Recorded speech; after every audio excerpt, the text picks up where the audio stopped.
সালাম আলাইকুম। আপনারা কি আমার কথা শুনতে পাচ্ছেন? আসসালামু আলাইকুম স্যার। জি স্যার, শুনতে পাচ্ছি। ওয়ালাইকুম আসসালাম।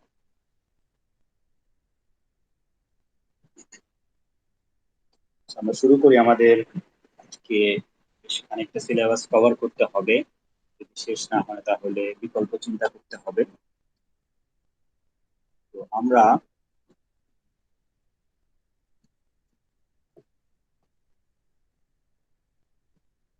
আমাদের ট্রাভেল ডিমান্ড ফোরকাস্টিং এর যে 4 স্টেপ প্ল্যানিং মেথড আছে সেটা বিভিন্ন স্টেপ গুলা দেখছিলাম। তো আমরা শুরু করেছিলাম ট্রিপ জেনারেশন দিয়ে। প্রথম স্টেপে ট্রিপ জেনারেশন, এরপরে সেকেন্ড স্টেপে ট্রিপ ডিস্ট্রিবিউশন। এই দুইটা আমরা কভার করেছি এবং এই দুইটা বিভিন্ন মডেল সম্পর্কে দেখেছি। আজকে আমরা থার্ড স্টেপটা করব, যেটা হচ্ছে মোডাল স্প্লিট, অর্থাৎ মোড ওয়াইজ কিভাবে ট্রিপ গুলা ডিস্ট্রিবিউট হবে। আমরা তো এর আগের স্টেপ গুলাতে দেখে এসেছি যে আইদার প্রতিটা জোন থেকে কি পরিমাণ ট্রিপ প্রডিউস হচ্ছে অথবা ট্রিপ অ্যাট্রাক্টেড হচ্ছে, অথবা একইভাবে প্রতিটা হাউস হোল্ড থেকে, প্রতিটা বাসা থেকে কতটা ট্রিপ প্রডিউস হচ্ছে, কতগুলো ট্রিপ অ্যাট্রাক্ট হচ্ছে। এখন আমরা দেখব মানুষ যখন যখন এই সব ট্রিপ গুলা মেক করে তখন তারা আসলে কোন মোডটা ব্যবহার করছে। তারা কি হেঁটে যাচ্ছে, তারা কি বাসে যাচ্ছে, তারা কি গাড়িতে যাচ্ছে, তারা কি রিক্সায় যাচ্ছে। এই ডিস্ট্রিবিউশনটা জানা খুবই জরুরি আপনি যদি একজন ট্রান্সপোর্টেশন অফিসিয়াল হন। ঠিক আছে? এবং এটার এক ধরনের আপনার সমন্বয় করা লাগে। যখনই এই ব্যালেন্সটা থাকবে না, এই ব্যালেন্সটা যখনই আপনার রাপচার হবে তখনই কিন্তু আপনার এই ধরনের ইনএফিসিয়েন্সি ক্রিয়েট হবে, যেটা হচ্ছে ট্রাফিক জ্যাম অথবা অন্য কিছু। আপনার যেই ধরনের চাহিদা আছে সেই ধরনের মোড থাকতে হবে। ঠিক আছে? যেই ধরনের চাহিদা আছে সেই ধরনের মোড থাকতে হবে অ্যাভেলেবল। যদি না থাকে তখনই হচ্ছে আপনার বিশৃঙ্খলা ক্রিয়েট হয়। ঠিক আছে? সো আজকে আমরা মেইনলি মোডাল স্পিড সম্পর্কে করব এবং 451-এ আমরা 4 স্টেপ প্ল্যানিং মেথডের মূলত প্রথম তিনটাই করব: trip generation, trip distribution, modal speed. তাহলে আমাদের যে 4 নম্বর স্টেপটা আছে ট্রাফিক অ্যাসাইনমেন্ট, ট্রাফিক অ্যাসাইনমেন্ট হচ্ছে তারও পরের স্টেপ, যেখানে হচ্ছে আমরা পুরো নেটওয়ার্কে অ্যানালাইসিস করি। নেটওয়ার্কে অ্যানালাইসিস বলতে কি বোঝায়? প্রতিটা রাস্তায়, রাস্তাকে লিংক বলা হয়, প্রতিটা রাস্তায় কি পরিমাণ ট্রাফিক চলাচল করবে। ঠিক আছে? প্রতিটা রাস্তায় কি পরিমাণ ট্রাফিক চলাচল করবে। এতক্ষণ আমরা দেখেছি কি পরিমাণ ট্রিপ প্রডিউস হচ্ছে, কি পরিমাণ ট্রিপ অ্যাট্রাক্ট হচ্ছে, zone wise, individual wise, house hold wise. এবার দেখবো হচ্ছে কোন মোডে যাচ্ছে, রিক্সা, বাস, গাড়ি, সাইকেল। আর পরের স্টেপটা হচ্ছে এই যে গাড়ি ঘোড়াগুলো চলবে, রিক্সা বাস বা যেটাই চলুক না কেন, সেটা কোন রাস্তা দিয়ে চলবে। একজন ইস্ট ওয়েস্ট ইউনিভার্সিটি থেকে আজিমপুর যেতে চায়, সে প্রথমে রামপুরা ব্রিজ দিয়ে কোথায় যাবে, হাতির ঝিলে উঠবে কি উঠবে না, নাকি হাতির ঝিল মেইন রাস্তা বাদ দিয়ে আপনার অন্য দিক দিয়ে যাবে। ঠিক আছে? তারপরে এটাকে ক্রস করবে কোন দিক থেকে, এটাকে কি আপনার শেরাটনের সামনে দিয়ে ক্রস করবে নাকি এটা আহ অন্য কোন রাস্তা দিয়ে ক্রস করবে, অর্থাৎ স্পেসিফিক কোন একটা রাস্তায় কতগুলা গাড়ি ঘোড়া থাকবে। তো সেটারও আবার দুই ধরনের ভ্যারিয়েশন হতে পারে। একটা হচ্ছে আপনার যে আপনি একবারই অ্যানালাইসিসটা করে ফেললেন, স্ট্যাটিক ট্রাফিক অ্যানালাইসিস। কিন্তু এই জিনিসটা তো আসলে সময়ের সাথে সাথে পরিবর্তন হচ্ছে। এখন যেই পরিমাণ গাড়ি থাকবে 10 মিনিট পরে সেই পরিমাণ গাড়ি নাও থাকতে পারে। তাই না? এটা খুব তাড়াতাড়ি ভ্যারি করতে পারে, সময়ের সাথে সাথে ভ্যারি করবে। তাহলে সেই জন্য দেখা যায় যে ট্রাফিক অ্যাসাইনমেন্টেরও আপনার টাইমের উপর বেস করে যে ডাইনামিক ট্রাফিক অ্যাসাইনমেন্ট হয়ে যেতে পারে। এবং ডাইনামিক ট্রাফিক অ্যাসাইনমেন্ট যখন হয়ে যায় তখন আসলে এগুলো সলভ করা খুব ডিফিকাল্ট লেভেলের ম্যাথমেটিক্যাল প্রবলেম হয়ে যায়, যেটার জন্য অনেক হাই লেভেলের ম্যাথমেটিক্যাল নলেজ, অপটিমাইজেশন নলেজ এগুলো জানা থাকার দরকার পড়ে। সো আমি শুরুতে যে বলে এসেছিলাম যে ট্রান্সপোর্টেশন ইঞ্জিনিয়ারিং আসলে একটা ইন্টারডিসিপ্লিনারি সাবজেক্ট। ঠিক আছে? এবং তার উদাহরণ দিয়ে বলেছিলাম যে ইন্টারডিসিপ্লিনারি মানে এখানে বিভিন্ন আপনার বেসিক সায়েন্সের নলেজ লাগে। ঠিক আছে? বিভিন্ন বেসিক সায়েন্সের নলেজ লাগে এই পার্টটাতে। ট্রাফিক অ্যাসাইনমেন্ট, নেটওয়ার্ক অ্যানালাইসিস, এই পার্টটাতে যদি আপনি ডাইভ করেন, ঠিক আছে, অথবা ডিগ করেন, যত বেশি দেখবেন তত দেখবেন যে এটার প্রিন্সিপাল গুলা মেইনলি আসে হচ্ছে আপনার ম্যাথমেটিক্যাল থেকে, mathematical equation formation, mathematical problem statement formulation, plus যেগুলো সলিউশন। তো এখানে দুইটা সাবজেক্ট আসলে মেজর ভূমিকা পালন করে, একটা হচ্ছে ম্যাথমেটিক্স এর নলেজ, সেকেন্ডটা হচ্ছে আপনার প্রোগ্রামিং নলেজ। ঠিক আছে, ম্যাথমেটিক্যাল নলেজ হচ্ছে প্রবলেম স্টেটমেন্টটাকে ফর্মুলেট করতে কাজে লাগে, আর সলিউশনের জন্য আসলে প্রোগ্রামিং নলেজ গুলা বেশি কাজে লাগে। ঠিক আছে, তো আপনাকে বেসিক থাকা লাগবে, একটা ট্রান্সপোর্টেশন ইঞ্জিনিয়ারের বেসিক থাকা লাগবে, এরপরে ম্যাথমেটিক্স এর হায়ার লেভেলের নলেজ থাকা লাগবে, এবং একই সাথে সেটাকে সলভ করার জন্য প্রোগ্রামিং নলেজ থাকা লাগবে। এই তিন স্টেপে হচ্ছে আপনার ট্রাফিক অ্যাসাইনমেন্ট এরিয়াগুলা সলভ করা যেতে পারে। ঠিক আছে, ওকে। আমরা অতদূর পর্যন্ত তো যেতে পারবো না, আমরা জাস্ট ট্রাফিক অ্যাসাইনমেন্টের সবচেয়ে বেসিক যে থিওরি সেটা পড়বো, এবং সেটার যে ম্যাথমেটিক্যাল ফর্মুলেশন সেটা দেখবো, তাও এই কোর্সে দেখবো না, 451-এ দেখবো না, সেটা আমরা দেখবো 453-তে। 453-তে আলাদাভাবে সেটার সিলেবাসকে ডিফাইন করা হয়েছে।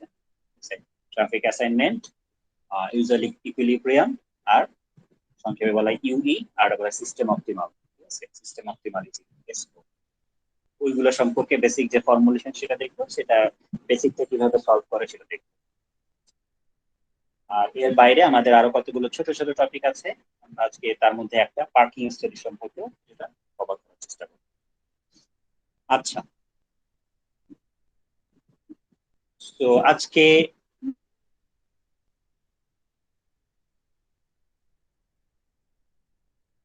মোডাল স্পিড পার্টে আমরা আপনারা কি দেখতে পাচ্ছেন? দাঁড়ান, আমার কারেন্ট চলে গেছে, আমি একটু সুইচ করে নিই। জি স্যার, দেখতে পাচ্ছি এখনো। হুম।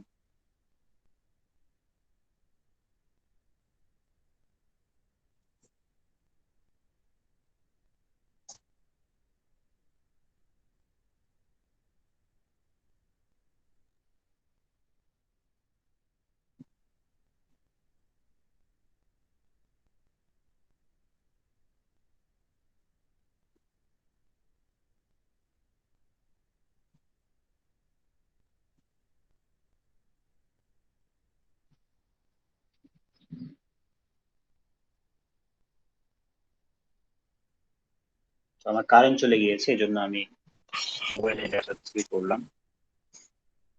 আমার কথা শুনতে পাচ্ছেন তো, তাই না? Yes, sir. জি স্যার।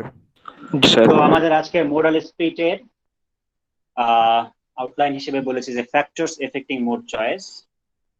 সো মোড চয়েস, একজন মানুষ কোন মোডে যাতায়াত করবে সেগুলো কোন কোন বিষয়ের উপর ডিপেন্ড করে, সেটার উপর বেস করেই কিন্তু আমাদের মোড চয়েসের যেই মডেল সেটা ডেভেলপ করতে হবে। এবং মোড স্পিড মডেলস গুলা কি ধরনের হতে পারে? দুই টাইপের হতে পারে, একটা হচ্ছে অ্যাগ্রিগেট অ্যাপ্রোচের, আর একটা হচ্ছে ডিসঅ্যাগ্রিগেট অ্যাপ্রোচ। ঠিক আছে, সো অ্যাগ্রিগেট অ্যাপ্রোচ বলতে কি বোঝায়, ডিসঅ্যাগ্রিগেট অ্যাপ্রোচ বলতে কি বোঝায়, আমরা একটু সামনেই দেখবো। স্যার শেয়ার্ড স্ক্রিনটা দেখতে পাচ্ছি না। শেয়ার স্ক্রিন চলে গিয়েছে, আচ্ছা। জি স্যার।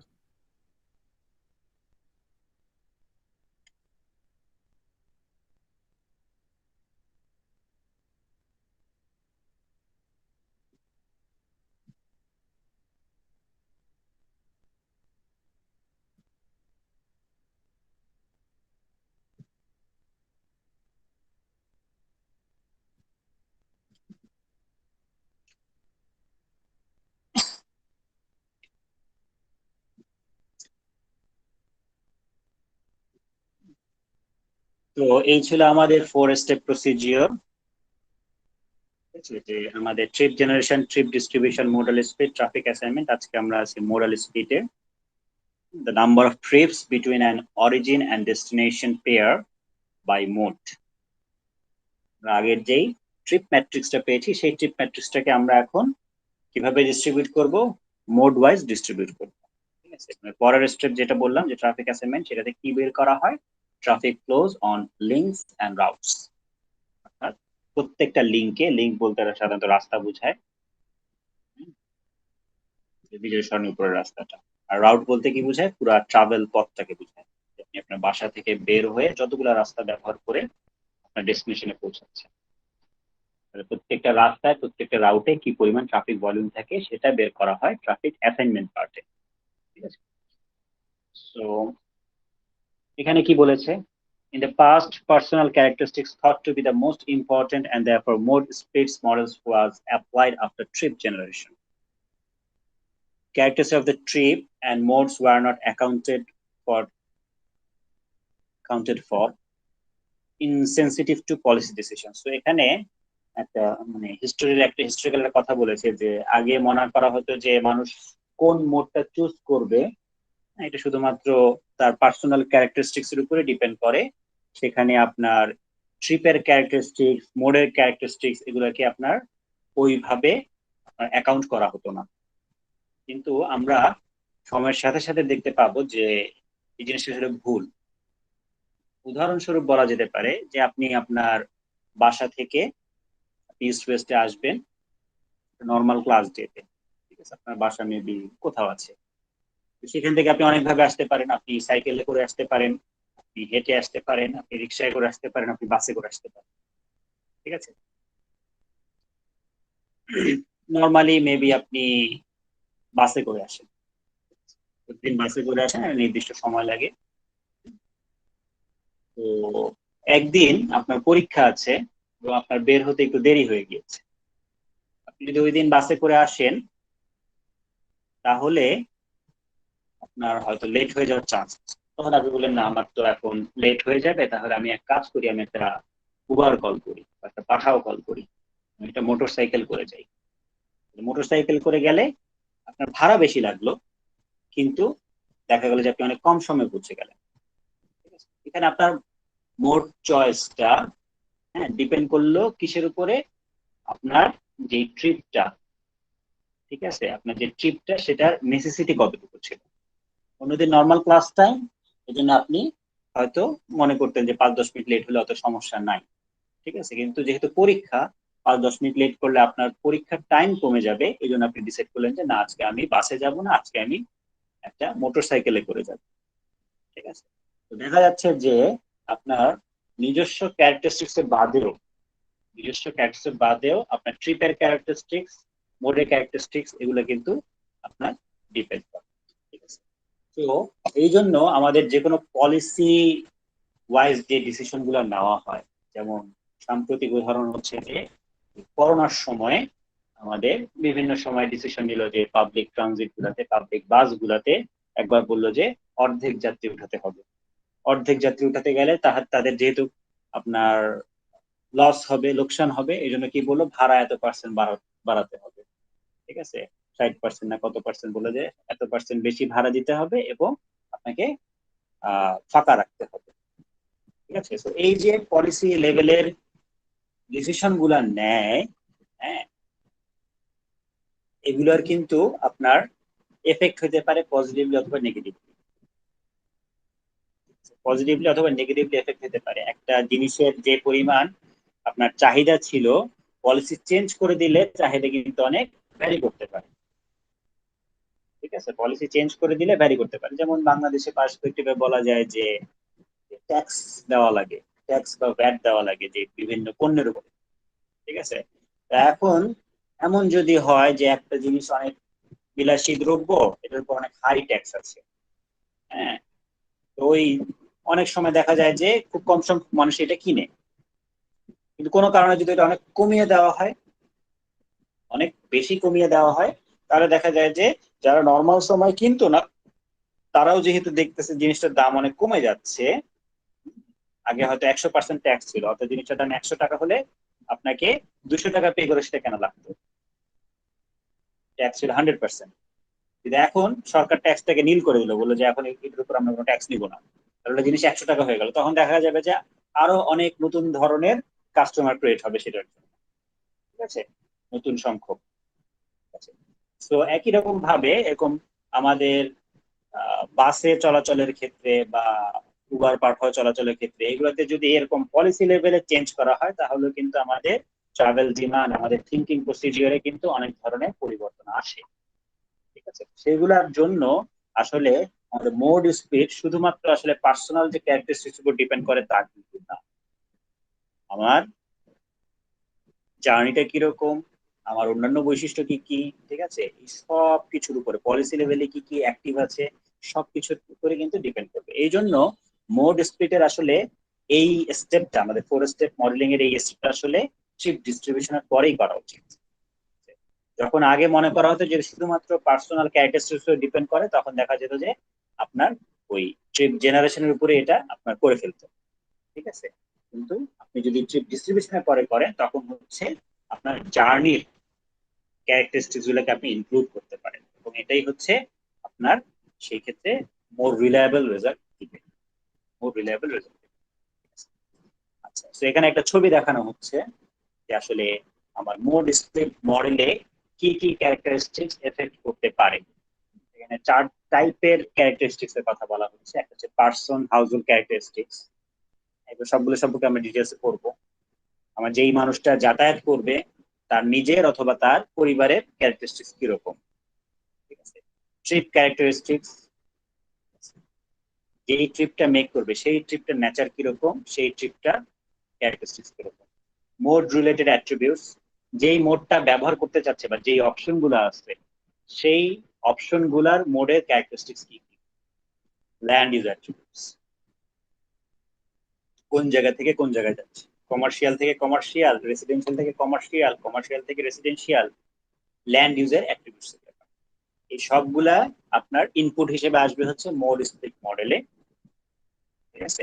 এবং সেইটার উপর বেস করে আমরা যে ট্রিপ ডিস্ট্রিবিউশনে বিভিন্ন ট্রিপ পেয়েছি, home based work, non home based, home based office, ঠিক আছে, সেই ট্রিপ গুলার মধ্যে আমার যে অ্যাভেলেবল অপশন গুলো আছে তাতে কত পার্সেন্ট ট্রিপ আপনার ডিস্ট্রিবিউট হচ্ছে, ঠিক আছে। অর্থাৎ আমি ট্রিপ ডিস্ট্রিবিউশনের টোটাল মেবি 100টা ট্রিপ পেয়েছি, এই 100টা ট্রিপ এখন বিভিন্ন মোডের মধ্যে ডিস্ট্রিবিউট হবে, ঠিক আছে। কি রেটে ডিস্ট্রিবিউট হবে, রেইলে কতজন মানুষ যাবে, আমার এই যে 100টা ট্রিপ মেক হচ্ছে, কতজন রেল ইউজ করবে, কতজন বাস ইউজ করবে, কতজন অটো ইউজ করবে, কতজন রিক্সা ইউজ করবে, কতজন আপনার হেঁটে যাবে। যতগুলো অ্যাভেলেবেল মোড আছে সবগুলো অ্যাভেলেবেল মোডে কিভাবে এই জিনিসগুলো ডিস্ট্রিবিউট হবে, কিভাবে এই জিনিসগুলো ডিস্ট্রিবিউট হবে, ঠিক আছে।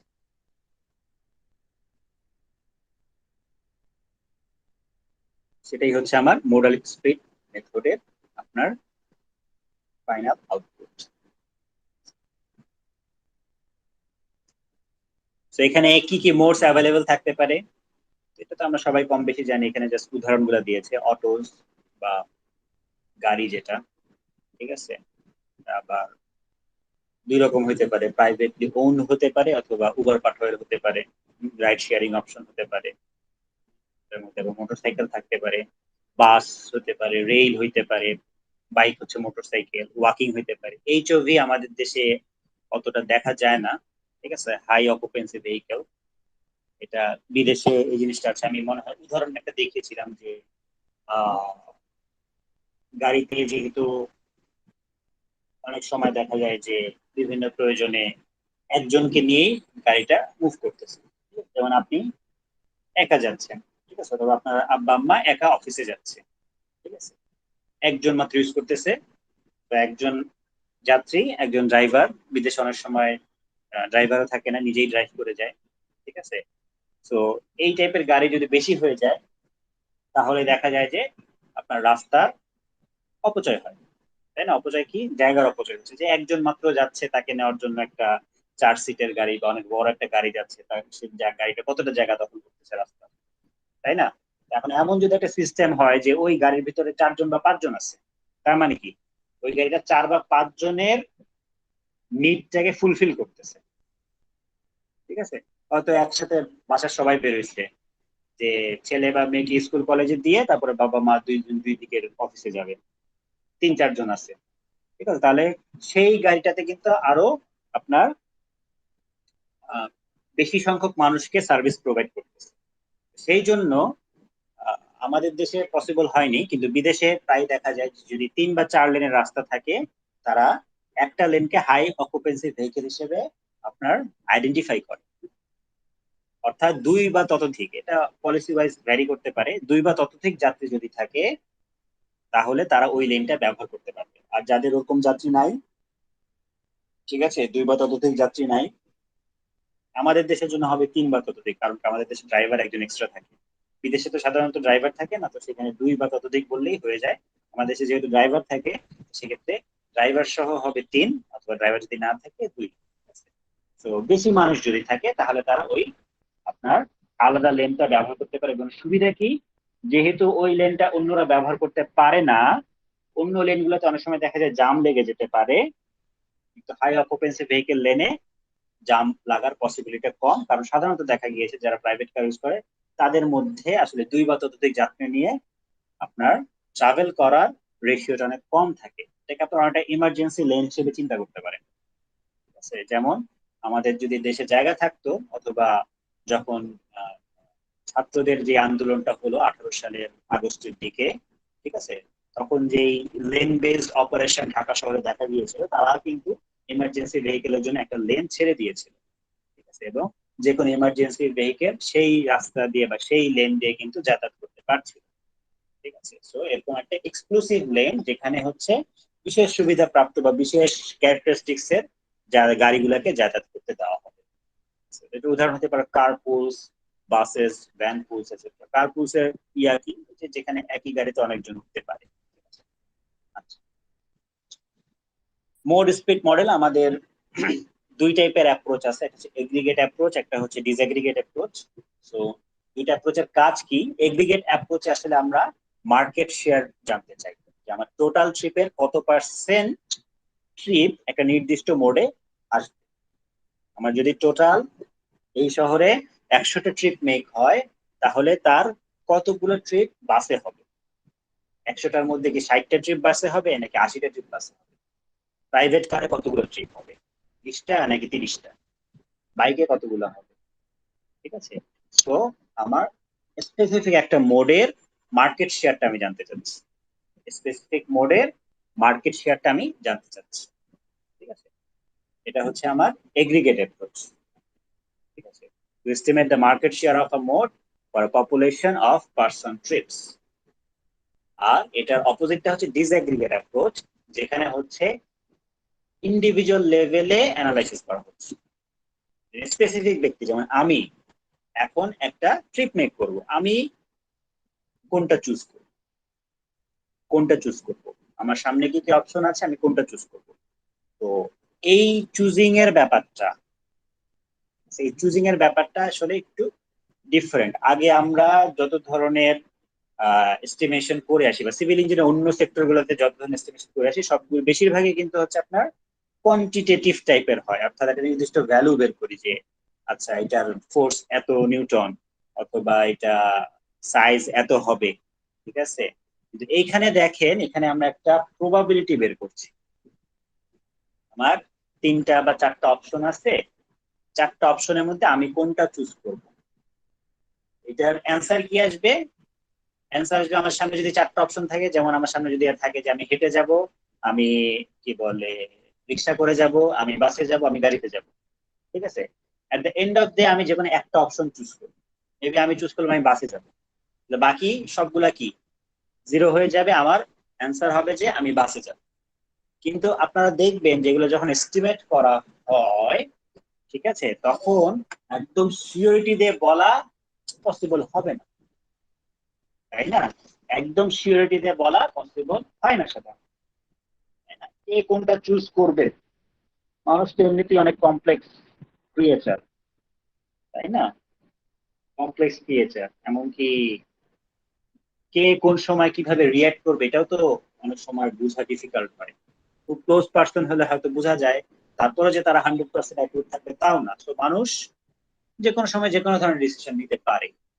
সেই জন্য আমরা যখন অ্যানালাইসিস করি, তখন একজন মানুষ তার সামনে 4টা মোড অ্যাভেলেবল আছে, কোনটা সে নিয়ে যাবে 100% অ্যাকুরেসিতে বলা পসিবল হয় না। আমরা যেটা বের করতে পারি, আমরা প্রবাবিলিটি বের করতে পারি যে সে কোন মোডে যাবে, সেটার প্রবাবিলিটি কত। সে বাসে যাবে, প্রবাবিলিটি মেবি 60%। সে গাড়িতে যাবে, প্রবাবিলিটি মেবি 20%। সে হেঁটে যাবে, প্রবাবিলিটি মেবি 2%। সে রিক্সায় যাবে, প্রবাবিলিটি মেবি 18%। তো আমি বলতে পারি যে তার কোনটা চুজ করার প্রবাবিলিটি কিরকম। ঠিক আছে, 100% কিন্তু অ্যাকুরেসি দিয়ে বলা পসিবল হয় না।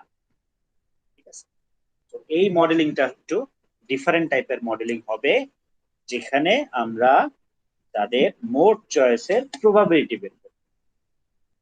এই জিনিসটা মোটামুটি আসে অনেকখানি স্ট্যাটিস্টিক্স। যারা স্ট্যাটিস্টিক্স পড়ে এসেছেন আমি জানি না তারা কি স্ট্যাটিস্টিক্সের সাথে প্রবাবিলিটির পার্টটা পড়েছেন কিনা, অথবা এইচএসসি তে মনে হয়েছিল প্রবাবিলিটির কিছু পার্ট। সো ওই জিনিসটাকে আমরা আরো ফার্দার এক্সটেন্ড করব।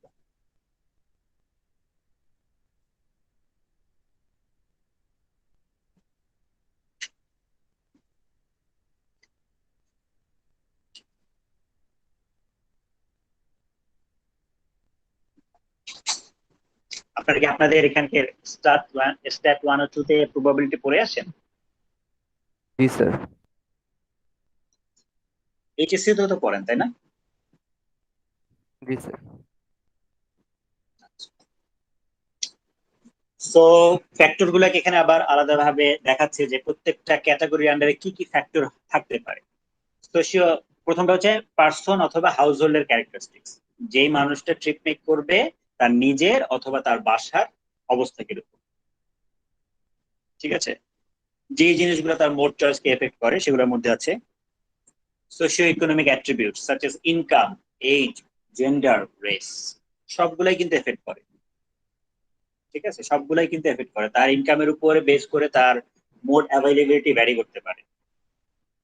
ঠিক আছে, তার এইজের উপর বেস করে করতে পারে। একজন ইয়াং মানুষ যেভাবে যাতায়াত করতে পারবে, একজন বৃদ্ধ মানুষ, ফিজিক্যালি চ্যালেঞ্জড মানুষ, ঠিক আছে, বৃদ্ধ মানুষ যার বার্ধক্যের কারণে হাঁটাচলা করতে সমস্যা হয়, সে অন্যভাবে চলাচল করবে।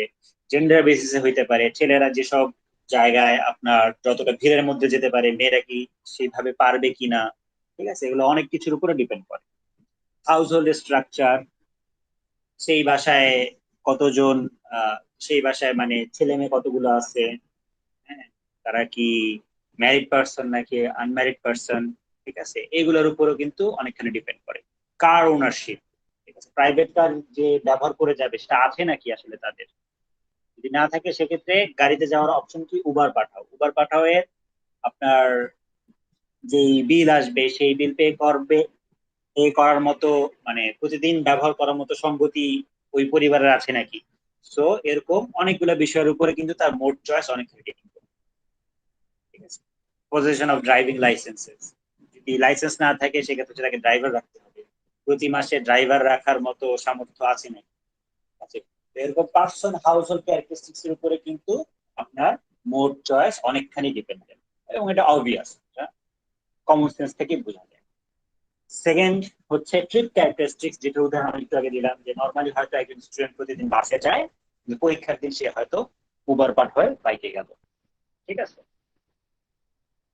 সো ট্রিপ পারপাস, কি পারপাজে ট্রিপটা মেক করা হচ্ছে। অনেক সময় যদি ইম্পর্টেন্ট কাজে যান তখন আপনি সর্বোচ্চ আহ মানে সবচেয়ে মানে কনভিনিয়েন্ট যেই মোডটা সেটা হয়তো চুজ করতে চান। অন্য সময় প্রতিদিন ডে টু ডে যাতায়াতে হয়তো আপনি অন্যরকম চিন্তা ভাবনা করেন। ঠিক আছে, তারপরে ট্রিপ চেইনিং আছে নাকি, যেমন আপনার একবার দরকার পড়লো যে আপনাকে 3, 4, 5 জায়গায় থেমে তারপরে ডেস্টিনেশনে পৌঁছাতে হবে। তো এখন 3, 4 বার হয়তো আপনার প্রত্যেকবার বাস থেকে নামা, বাস থেকে ওঠা ডিফিকাল্ট হইতে পারে। তখন আপনি চিন্তা করেন আচ্ছা আমি অন্য কিছুতে যাই। ঠিক আছে, যে আমি একটা রাইড শেয়ারিং অ্যাপ নিলাম যেখানে হচ্ছে আমি ওই 3-4টে স্টপ মেক করে যেতে পারবো। ঠিক আছে, অরিজিন কোথায়, ডেস্টিনেশন কোথায়, ডিপার্চার বা অ্যারাইভাল টাইম কোথায়, আপনি পিক আওয়ারে যাচ্ছেন নাকি অফ পিক আওয়ারে যাচ্ছেন। যেমন এটাও দেখা গিয়েছে যে অনেক সময় পিক আওয়ারে জাম যেহেতু অনেক বেশি থাকে, অনেক মানুষই কি করে আপনার গাড়ি ছেড়ে রাস্তায় হাঁটা শুরু করে। ঠিক আছে, জাম যখন বেশি থাকে একটা জায়গায় যদি প্রায় আধা ঘন্টা 1 ঘন্টা বসে থাকা লাগে, অনেক মানুষই কিন্তু দেখা যায় যে ঢাকা শহর রাস্তায় যে তার বাস থেকে নেমে হাঁটা শুরু করে। ঠিক আছে, ট্রিপ লেন্থ, ট্রিপের লেন্থ কিরকম। যদি অনেক দূরের লেন্থ হয় তাহলে মেবি হাঁটা একটা অপশন না, হেঁটে যাওয়া একটা অপশন না, অথবা রিক্সা করে যাওয়া অপশন না। অনেক দূরের রাস্তায় হয়তো রিক্সারাও সেভাবে নাও যেতে পারে। ঠিক আছে, তো ট্রিপ ক্যারেক্টারিস্টিক্স এর উপরেও মোডের চয়েস অনেকখানি ডিপেন্ড করে। Service attributes of modes, mode কি কি অফার করতেছে, ট্রাভেল কস্ট কিরকম। ট্রাভেল কস্টের মধ্যে শুধু যে মনিটারি কস্ট তা না, এর বাইরেও এক্সপেন্স যে সেটা তা, যে ফেয়ার কত সেটা না, এর বাইরে ট্রাভেল টাইম কিরকম, ওয়েটিং টাইম কিরকম, ওয়াকিং টাইম কিরকম। ঠিক আছে, যেমন বাসের জন্য সবচেয়ে সহজে ধরা যায় যে আমি বাসে ওঠার পরে যেই টাইমটা, ঠিক আছে, বাসে উঠে আমার এখান থেকে এখানে যেতে 10 মিনিট লাগতেছে, কিন্তু আমার পুরো ট্রাভেল টাইম কি 10 মিনিট হবে না, মেবি আমাকে বাসের জন্য আধা ঘন্টা দাঁড়া ওয়েট করা লাগতেছে। বাসে যে আমি উঠতে পারবো এই জন্য আমার আধা ঘন্টা ওয়েট করা লাগতেছে, তো এই আধা ঘন্টা তো আপনার ট্রাভেল টাইমের মধ্যেই পড়তেছে, কারণ আপনি তো বাসের জন্যই ওয়েট করতেছেন। ঠিক আছে, অথবা আপনি যেখানে বাসে উঠবেন সেটা আপনার বাসা থেকে প্রায় বেশ দূরে, আপনাকে সেখানে হেঁটে যেতে হবে, সেখানে হাঁটতেও 5 মিনিট লাগবে, 7 মিনিট লাগবে, ডোর টু ডোর সার্ভিস আপনি পাচ্ছেন না পাবলিক ট্রান্সিটের ক্ষেত্রে, সেটাও কিন্তু ট্রাভেল টাইমের মধ্যে ইনক্লুডেড হচ্ছে, তো এটাও কিন্তু হচ্ছে এক ধরনের কস্ট। আবার যদি আপনি গাড়ি করে যান, ঠিক আছে, যেমন ধরেন আপনি অনেক দূরে যাবেন, মেবি আমাদের দেশে এটা অ্যাপ্লিকেবল হবে কিনা আমি জানি না, মোস্ট প্রবলি হবে না, যেহেতু ঢাকা শহর খুব কনজেস্টেড। কনসেপ্টটা হচ্ছে যে এই যে মেট্রো রেল যে এস্টাবলিশ হচ্ছে, ঠিক আছে, মেট্রো রেল এস্টাবলিশ হচ্ছে, মেট্রো রেল এস্টাবলিশ হওয়ার পরে ঢাকা শহরের ভেতরে যে কোনো জায়গায় আমি হয়তো রেলের মাধ্যমে যাইতে পারবো। ঠিক আছে, এখন এমন অনেক মানুষ থাকবে, হ্যাঁ, যাদের বাসা থেকে মেট্রো রেল স্টেশনটা বেশ খানিকটা দূরে, বেশ খানিকটা দূরে। ঠিক আছে,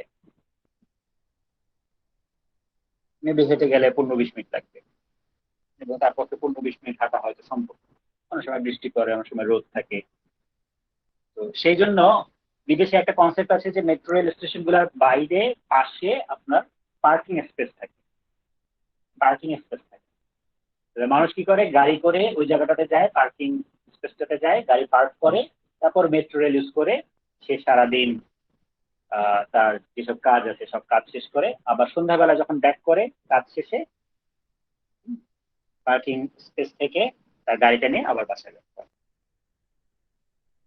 আমাদের ঢাকা শহরে হয়তো এটা করা পসিবল না, কারণ আমাদের পার্কিং স্পেস মেবি নাই, যে যার বাসা থেকে মেট্রো স্টেশন দূরে পড়ছে তাকে আগে হেঁটে যেতে হবে অথবা রিক্সা করে যেতে হবে। তো ওই জন্য পার্কিং স্পেসটা আসছে, পার্কিং স্পেসটা আসছে। আপনি যদিও পাবলিক ট্রানজিট করতেছেন, কিন্তু পাবলিক ট্রানজিট যাওয়া পর্যন্ত হয়তো আপনাকে কি ব্যবহার করা লাগতেছে, আপনাকে গাড়ি ব্যবহার করা লাগতেছে। আচ্ছা, এরপর আছে অ্যাভেলেবিলিটি, অ্যাক্সেসিবিলিটি।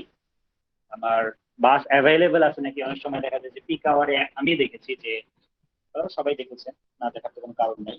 তো পিক আওয়ারে এমন ভিড় হয় যে বাসে ওঠাই পসিবল হয় না, প্রত্যেকটা বাস আসে কিন্তু মানে বাসে আগে থেকেই এত মানুষ যে পা রাখার জায়গা পর্যন্ত পাওয়া যায় না। অ্যাভেলেবেল আছে নাকি, জায়গা অ্যাভেলেবেল আছে নাকি, এক্সেস করা যাচ্ছে না। Quality of service, frequency, comfortableness, convenience, reliability, safety, security, এগুলো সবগুলো অ্যাবস্ট্রাক্ট জিনিস। ঠিক আছে, অ্যাবস্ট্রাক্ট, অনেকগুলো অ্যাবস্ট্রাক্ট, যে আপনি কতটা কমফোর্ট ফিল করতেছেন, কতটা কনভিনিয়েন্ট ফিল করতেছেন মোডটা নিয়ে, সার্ভিস গুলো কতটা রিলায়েবল, কতটা সেফ, কতটা সিকিউর, এই সব কিছু কিন্তু আপনার মোড চয়েসের ডিসিশন মেকিং এ এফেক্ট করে। Facility design, stop spacing, HOV lanes, bike facilities, এগুলাও এফেক্ট করতে পারে। লাস্ট একটা ছিল ল্যান্ড ইউজ অ্যাট্রিবিউটস। আমার যে জায়গা থেকে আমি স্টার্ট করছি অরিজিনাল ডেস্টিনেশন, সেখানকার ল্যান্ড ইউজ অ্যাট্রিবিউটস গুলো কিরকম, সেটার উপর আমার মোড ইয়াটা ডিপেন্ড করতে পারে। যেমন আপনি এমন একটা জায়গায় যাচ্ছেন, হ্যাঁ, আপনার কাছে অপশন আছে গাড়ি করে যাওয়া, বাসে করে যাওয়া, কিন্তু আপনি জানেন যে আপনি যেখানে যাচ্ছেন সেই জায়গাটাতে এতটা মানে ভিড় বেশি, হ্যাঁ, এবং ধরুন কমার্শিয়াল এরিয়াতে যাচ্ছেন, তো প্রচুর মানুষ সেখানে যায়। আপনি যদি গাড়ি করে যান, এমন হইতে পারে যে ওখানে যাওয়ার পরে একে তো যাওয়ার সময় বেশি টাইম লাগতে পারে, আর আপনি কাজে যখন যাবেন তখন গাড়িটা পার্ক করে রাখা ডিফিকাল্ট। ঠিক আছে, রাস্তায় পার্কিং এর জায়গা নেই, পার্কিং স্পেস যদি থাকে সেটাতেও জায়গা পাওয়া যায় না, অথবা পাওয়া গেলেও অনেক হাই পার্কিং ফি দিতে হয়, মেবি 20 মিনিটের জন্য 1,000 টাকা দেওয়া লাগে। ঠিক আছে, তো এটার অল্টারনেট অপশন কি হতে পারে, অল্টারনেট অপশন হতে পারে যে আপনি যাচ্ছেন হচ্ছে মেট্রো রেল, মেট্রো রেলে গেলে আপনি মেট্রো রেলে উঠলেন, ওখানকার নিয়ারেস্ট যেই স্টেশন আছে সেখানে নেমে গেলেন, আপনার কিন্তু পার্কিং ফি বা যাওয়ার সময় যেই জামে পড়া, এই এই হ্যাসেল গুলো থাকতেছে না। ঠিক আছে, সো ওখানকার ল্যান্ড ইউজ অ্যাট্রিবিউটটা হচ্ছে আপনার মোড চয়েসকে কিন্তু এফেক্ট করবে। কমার্শিয়াল এরিয়া, পার্কিং নাই, কিন্তু ভালো পাবলিক ট্রানজিট ফ্যাসিলিটি আছে। বেশিরভাগ মানুষই পাবলিক ট্রানজিট ফ্যাসিলিটি ফলো করে। ওয়াশিংটন ডিসিতে মেনলি এরকম হয়, যেহেতু ডিসি অনেক ছোট জায়গা, কিন্তু এখানে প্রচুর অফিস আছে। ঠিক আছে, প্রচুর অফিস আছে। তো ডিসির ডিজাইনটা এমন ভাবে করা হয়েছে, আপনি যদি ওখানে গাড়ি নিয়ে চলাচল করতে চান, পার্কিং করে রাখতে চান, প্রচুর খরচ, প্রচুর এক্সপেন্সিভ। ঠিক আছে, প্রচুর এক্সপেন্সিভ। পার্কিং অল্প সময়ের জন্য অনেক টাকা নেয়। এটা কি জন্য? মানুষকে নিরুৎসাহিত করার জন্য তুমি গাড়ি ইউজ করে আসি না, কারণ এখানে রাস্তাগুলো বেশি না, ছোট জায়গা না। ওয়াশিংটন ডিসি হচ্ছে ক্যাপিটাল আমেরিকার, যেটা ছোট জায়গা, কিন্তু ওখানে যেহেতু ক্যাপিটাল, বড় বড় সব অফিসে ওখানে, তো ওখানে যারা কাজ করে তারা কিভাবে যাতায়াত করবে? তারা হচ্ছে মেনলি মেট্রোতে যাতায়াত করে, মেট্রোতে যাতায়াত করে। ঠিক আছে, আচ্ছা। Density at both ends of a trip, distance to transit facilities, parking availability, এই জিনিসগুলো কিন্তু ল্যান্ড ইউজ অ্যাট্রিবিউট থেকে আসে, যে আপনার মোডটা আপনি কিভাবে চুজ করবেন। তো এটা আমি অলরেডি ডিসকাস করে ফেলেছি, যে আমার দুইটা মেথড, একটা হচ্ছে এগ্রিগেট অ্যাপ্রোচ, যেটা ফোকাস করে মানে group of travellers or trip, যে কত পার্সেন্ট ট্রিপ আমার সার্টেন মোড থেকে মেক করা হচ্ছে। আর ডিসএগ্রিগেট অ্যাপ্রোচে যে জিনিসটা করা হয়, যে ইন্ডিভিজুয়াল একজন পার্সন সে কোন মোডটা চুজ করবে, সেটার প্রবাবিলিটি কত, সেটা হচ্ছে ডিসএগ্রিগেট অ্যাপ্রোচ। আমরা এদের ম্যাথমেটিক্যাল ফর্ম গুলো একটু দেখি। প্রথমটা হচ্ছে aggregate approach, to estimate the market share of each mode available in a system.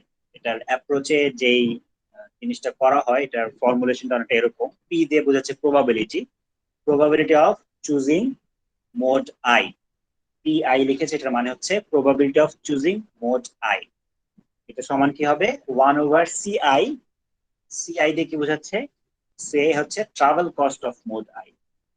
Travel cost যে কোনো কিছু হতে পারে, ট্রাভেল টাইম হইতে পারে, এক্সপেন্স হইতে পারে, ওয়াকিং টাইম, যেটা আপনি কনসিডার করবেন সেগুলো। কস্ট যত বাড়বে তত এটা চুজ করার প্রবাবিলিটি কমবে। এটা হচ্ছে সেন্স, এজন্য 1/, আসছে। সো আমার probability of choosing mode I হবে 1/cost of I divided by summation of 1/CJ। CJ বলতে বোঝাচ্ছে অন্য যতগুলা অ্যাভেলেবল মোড আছে। ঠিক আছে, সবগুলার আপনার 1/C এর সামেশনের সমান। এখান থেকে আপনি আপনার আই মোডের প্রবাবিলিটি কত হবে সেটা আপনি বের করতে পারবেন। ঠিক আছে, মার্কেট শেয়ার কত হবে। যেমন এখানে একটা সিম্পল এক্সাম্পল দেখানো হয়েছে, যেমন একটা অরিজিন আছে 1, ডেস্টিনেশন আছে 2, এখানে মোট 10টা ট্রিপ মেক করা হয়। আমার মোডাল স্পিড আমি এই সূত্রটা ইউজ করব, এবং আমার ইনপুট হিসেবে কস্ট দেওয়া আছে, যে আমার 3টা অপশন, কার, বাস, ওয়াকিং। ঠিক আছে, 1 থেকে 2 এ যেতে আমার কারে সময় লাগে 10 মিনিট, বাসে সময় লাগে 15 মিনিট, ওয়াকিং এর সময় লাগে 30 মিনিট। ঠিক আছে, তাহলে আমি এই সূত্র দিয়ে প্রবাবিলিটি বের করতে পারবো। ঠিক আছে, এখানে সরাসরি বের করে দেওয়া, সেটা তো আপনারা পারবেন আমার মনে হয়, তাই না? যেমন কারের জন্য কি হবে? কারের জন্য হবে 1/10 divided by 1/10 plus 1/15 plus 1/30। Calculate করে আপনি ভ্যালুটা পাবেন 0.5, যেটা হচ্ছে 50%। ঠিক আছে, একইভাবে বাসের জন্য পাবেন। এক মিনিট প্লিজ।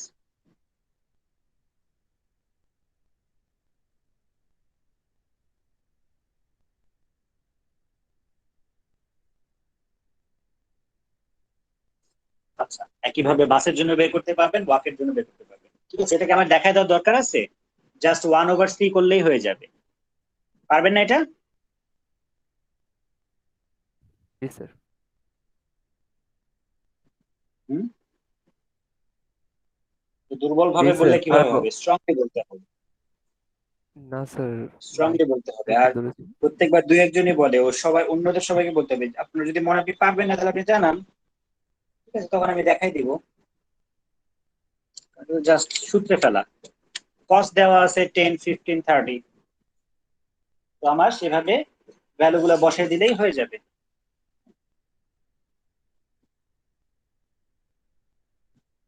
যেমন পি অফ কার, কি হবে? পিএফ কার হবে 1/10 ডিভাইডেড বাই 1/10 প্লাস 1/15 প্লাস 1/30। এটা বের করলে আপনার এরকম 0.5 আসবে। ঠিক আছে, এটাকে পার্সেন্টেজে 50% চলে দিতে হবে। একইভাবে পরেরটা যখন বের করবেন তখন উপরে খালি 1/15 হয়ে যাবে, বাসের জন্য 1/15 হয়ে যাবে। ওয়াকিং এরটা যখন বের করবেন তখন 1/30 হয়ে যাবে, যেটা সেম থাকবে।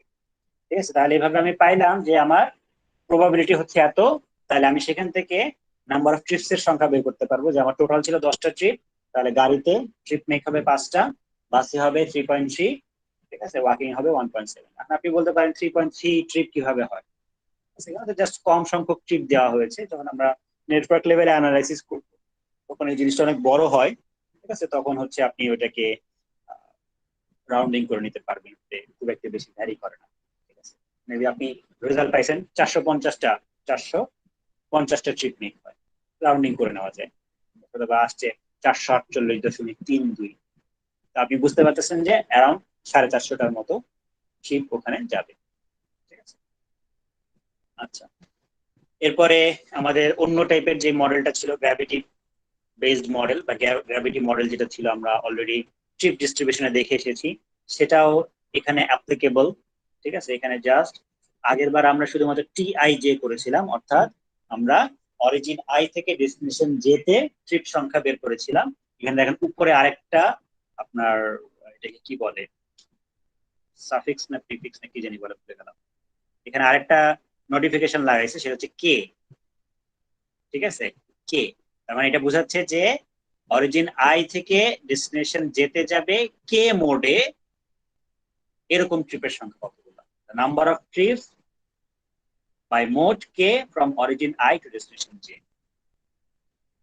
ঠিক আছে, সো গ্র্যাভিটি মডেলে আমার যে ফর্মুলেশন ছিল সেই ফর্মুলেশনে এখানে এক্সট্রা খালি কে টার্মটা আসছে, এবং এখানে দেখেন ও এর উপরে কি আসছে, ডি এর উপরে কি আসছে। এটা, এটার সাথে হচ্ছে আমার কস্ট ফাংশন যেটা ছিল ইম্পিডেন্স ফাংশন, সেটাও আছে। Travel cost of mode K from origin I to destination J. এখান থেকে আমি যদি প্রবাবিলিটি বের করতে চাই তাহলে ওই একই ফর্মুলা। ঠিক আছে, এটা ট্রিপ সংখ্যা ডিভাইডেড বাই সবগুলো ট্রিপ সংখ্যা। এটাকে আপনি যদি সিম্পলিফাই করেন তাহলে আলটিমেটলি লাস্টে আসে হচ্ছে এক্সপোনেনশিয়াল টু দি পাওয়ার, অর্থাৎ কস্ট ফাংশনটা শুধু বাকি থাকে, বাকিগুলো মোটামুটি আপনার প্লাস মাইনাস হয়ে যায়, কাটাকাটি হয়ে যায়। তো আপনার বাকি থাকে শুধু হচ্ছে আপনার impedance function. This can be replaced by other impedance functional forms, that is power, combined, etc. আমার যে কোনো একটা মোড অরিজিন আই থেকে ডেস্টিনেশন যেতে যাওয়ার জন্য মোড কে চুজ করার প্রবাবিলিটি হবে এই function exponential two the power minus এটা সিআইজে কে ডিভাইডেড বাই সবগুলোর জন্য। এটার একটা এক্সাম্পল আমরা দেখি গ্র্যাভিটি মডেলের। Suppose in a simple network with one OD pair, তাহলে আমরা সবচেয়ে সিম্পল সিনারিও চিন্তা করতেছি, যদিও বাস্তবে কোনো সিনারি এত সিম্পল না, বাস্তবে হচ্ছে হাজার হাজার লিঙ্ক থাকে। আমাদের এখানে একটা অরিজিন একটা ডেস্টিনেশন আছে 1 2, একটা লিঙ্ক আছে, ওই লিঙ্কে 5000টা ট্রিপ মেক হয়। দেয়ার আর টু মোডস, একটা হচ্ছে কার, একটা হচ্ছে বাস available. Travel cost of each mode can be calculated using the following formulation. এখানে একটা ফর্মুলেশন দেখা যাচ্ছে CIJ কস্ট, কস্টের ফর্মুলেশন হচ্ছে A1, A1 হচ্ছে আপনার একটা coefficient, TIJU, A2 TIJW, A3 TIJT, A4 FIJ, A5 এটা হচ্ছে psi5। ঠিক আছে, তো এখানে আমার এ গুলা হচ্ছে আপনার কোএফিশিয়েন্ট, যেটা আপনাকে কোনো না কোনো ভাবে বের করতে হবে অথবা দেওয়া থাকবে, আর TIJ গুলো হচ্ছে আপনার বিভিন্ন ফ্যাক্টর। এই ফ্যাক্টর গুলো আমরা এতক্ষণ দেখে আসলাম যে এই ফ্যাক্টর গুলো হচ্ছে আমার মোড চয়েসকে এফেক্ট করছে। এখানে টিআইজে ইউটা কি, ইন ভেহিকল ট্রাভেল টাইম, আমাদের আমি যেই মোডটাতে মুভ করতেছি সেই মোডটাতে ট্রাভেল টাইম কত লাগতেছে, গাড়ি করে আমার এখান থেকে এখানে যেতে কতক্ষণ লাগে, বাসে করে এখান থেকে এখানে যেতে কতক্ষণ লাগে। এরপর একটা কি W, walking time from or to stops. ঠিক আছে, ওয়াকিং টাইম হেঁটে হেঁটে যেতে কত সময় লাগে, তাহলে অবভিয়াসলি আপনি কিসের জন্য আসবে, বাসের জন্য আসবে, তাই না? কারণ বাস ডোর টু ডোর সার্ভিস দেয় না, আপনাকে বাসা থেকে নেমে হেঁটে অথবা রিক্সা করে বাস যেখানে থামে সেখান পর্যন্ত যেতে হবে। তাহলে কিন্তু আপনার গাড়ির জন্য এই টাইমটা কিন্তু আসতেছে না। গাড়ি সাধারণত ডোর টু ডোর সার্ভিস হয়, গাড়ি আপনার বাসার নিচেই থাকে। ঠিক আছে, তারপর হচ্ছে ওয়েটিং টাইমে স্টপস, তারপর হচ্ছে ফেয়ার অথবা টোল, আপনার যদি টোল দেওয়া লাগে রাস্তা ব্যবহার করতে, পার্কিং কস্ট দেওয়া লাগে। তো এরকম এক একটা হচ্ছে এক এক ফ্যাক্টর, এবং এক একটার এক এক কোএফিসিয়েন্ট দেওয়া আছে, এবং এই ভ্যালুগুলো আমার এখানে গিভেন দেওয়া আছে। কারের জন্য এটার ভ্যালু কত, এটার ভ্যালু কত, এটার ভ্যালু কত, বাসের জন্য কত, এরকম বিভিন্ন ভ্যালু দেওয়া আছে, কোএফিসিয়েন্ট ভ্যালু দেওয়া আছে। মানে এটার উপর বেস করে বলতেছে কি, if the fare of the bus is reduced from $9 to $6, find the change in the total amount of fares collected. কোয়েশ্চেনে বলতেছে যে আমার বাসের ভাড়া আগে ছিল $9, এখন $6 কনভার্ট করতেছে, কমাচ্ছে, অর্থাৎ আগে $9 ছিল, এখন $6 করতেছে। Find the change in the total amount of fares collected. আবার আগে কি পরিমাণ ভাড়া কালেক্ট হইতো বাস ভাড়া, এখন কি পরিমাণ বাস ভাড়া কালেক্ট হচ্ছে। এখানে কি আপনারা বলতে পারবেন, এই কোশ্চেনটা দেখে ফার্দার অ্যানালাইসিসে না গিয়ে বলতে পারবেন কি যে ফেয়ার কি আগে যেটা কালেক্ট হইতো এখন কি তার চেয়ে বাড়বে না কমবে? এটা কি সিওরিটি দিয়ে বলা যায়? বাড়বে না কমবে? যেমন এখানে আমি দেখতে পাচ্ছি যে $9 থেকে $6 হয়েছে, $9 থেকে $6 হয়েছে, মানে কি ভাড়া কমছে। তাহলে কি এখন আমি কম ভাড়া পাবো? এটাই কি সবসময় হবে 100% সিনারিওতে? না স্যার। কেন? স্যার কম ভাড়ার কারণে এটা অনেক বেড়েও যেতে পারে, তখন বেশি মানুষ আসতে পারে। গুড। তো এখানে 5,000টা ট্রিপের মধ্যে কয়টা ট্রিপ গাড়িতে হচ্ছিল, কয়টা ট্রিপ বাসে হচ্ছিল, এটা আগে দেখতে হবে। আমার 5,000টা ট্রিপ আছে, এর মধ্যে অপশন দুইটা, কার আর বাস। কতজন বাসে ট্রিপ মেক করতেছে, কতজন গাড়িতে ট্রিপ মেক করছে, এটা দেখতে হবে। এখন ভাড়া কমে যাওয়ার পরে এমন হইতে পারে, আগে যারা অনেকে বাসে যায়, কি বলে কারে যাতায়াত করতো, তারা বললো যে আমি এখন বাসে যাই, বাসে তো অনেক কম ভাড়া, এত কম ভাড়ায় যাবো না কেন। ঠিক আছে, তো সেই হিসেবে যদি ট্রিপের সংখ্যা বাসে বেশি বেড়ে যায়, সেক্ষেত্রে কিন্তু কম ভাড়া দিয়েও তারা কিন্তু বেশি ইনকাম করতে পারে। সেটা হচ্ছে কি policy level decision, policy level decision. সেই জন্য এখানে ওইটা বের করতে বলেছে। তো আমরা দেখি যে একটা স্টেপ নিলে, একটা পলিসি লেভেল একটা স্টেপ নিলে আমার কি ধরনের আমার আউটপুট আসে।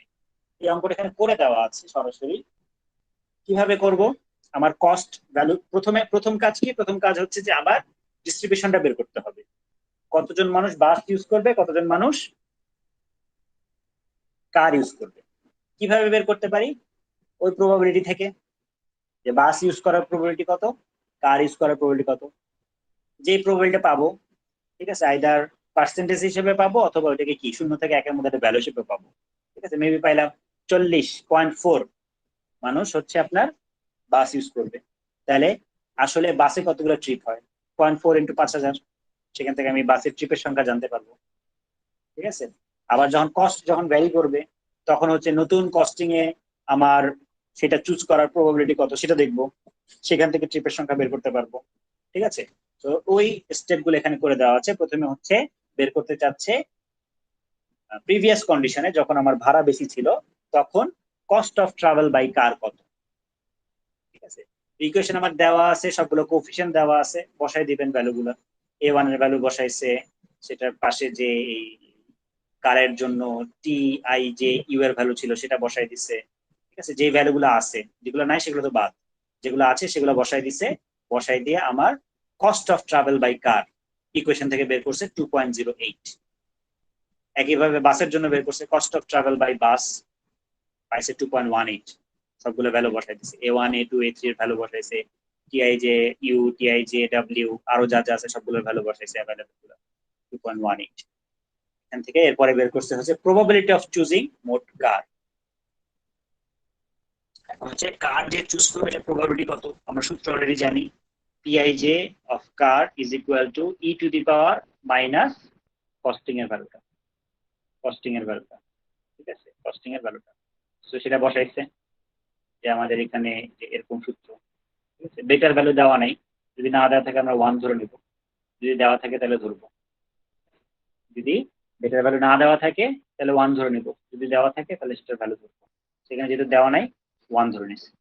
So e to the power minus 2.08 divided by e to the power minus 2.08 plus e to the power minus 2.18, এখান থেকে আমি ভ্যালু পাচ্ছি 0.52। আর বাসের প্রবাবিলিটি আসবে, এটা যেহেতু দুইটা অপশন, আপনি সরাসরি 1 মাইনাস 0.52 দিয়েও করতে পারেন, ঠিক আছে, অথবা আপনার এভাবেও করতে পারেন। ঠিক আছে, এভাবে করলে এবার উপরে আসবে e to the power minus 218 আসবে কেন, এই যে উপরে থাকবে কোনটা, যেটা বের করতেছি সেটা, বাসেরটা বের করতেছি, বাসেরটা থাকবে, এভাবে আসলে 0.475।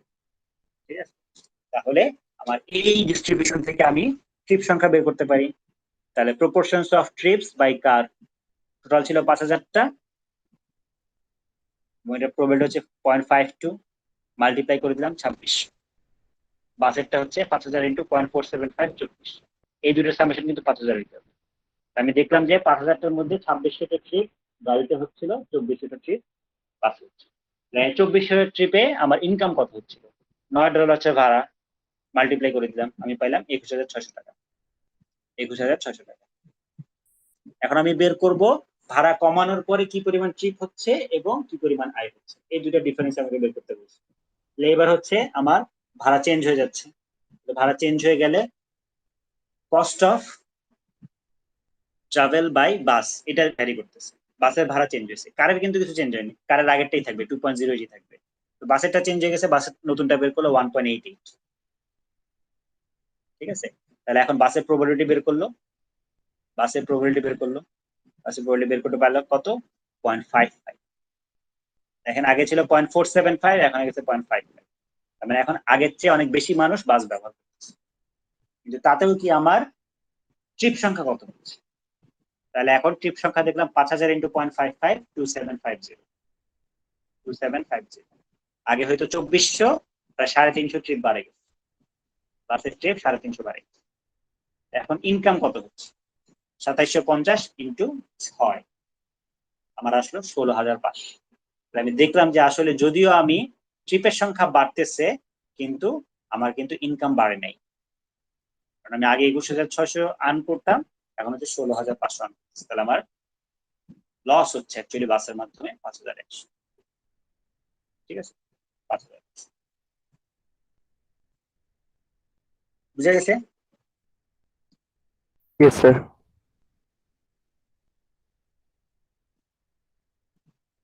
সবগুলো রেসপন্সই দেখি একজন বা দুজন স্টুডেন্ট দেয়, বাকিরা কোনো কথাই বলে না।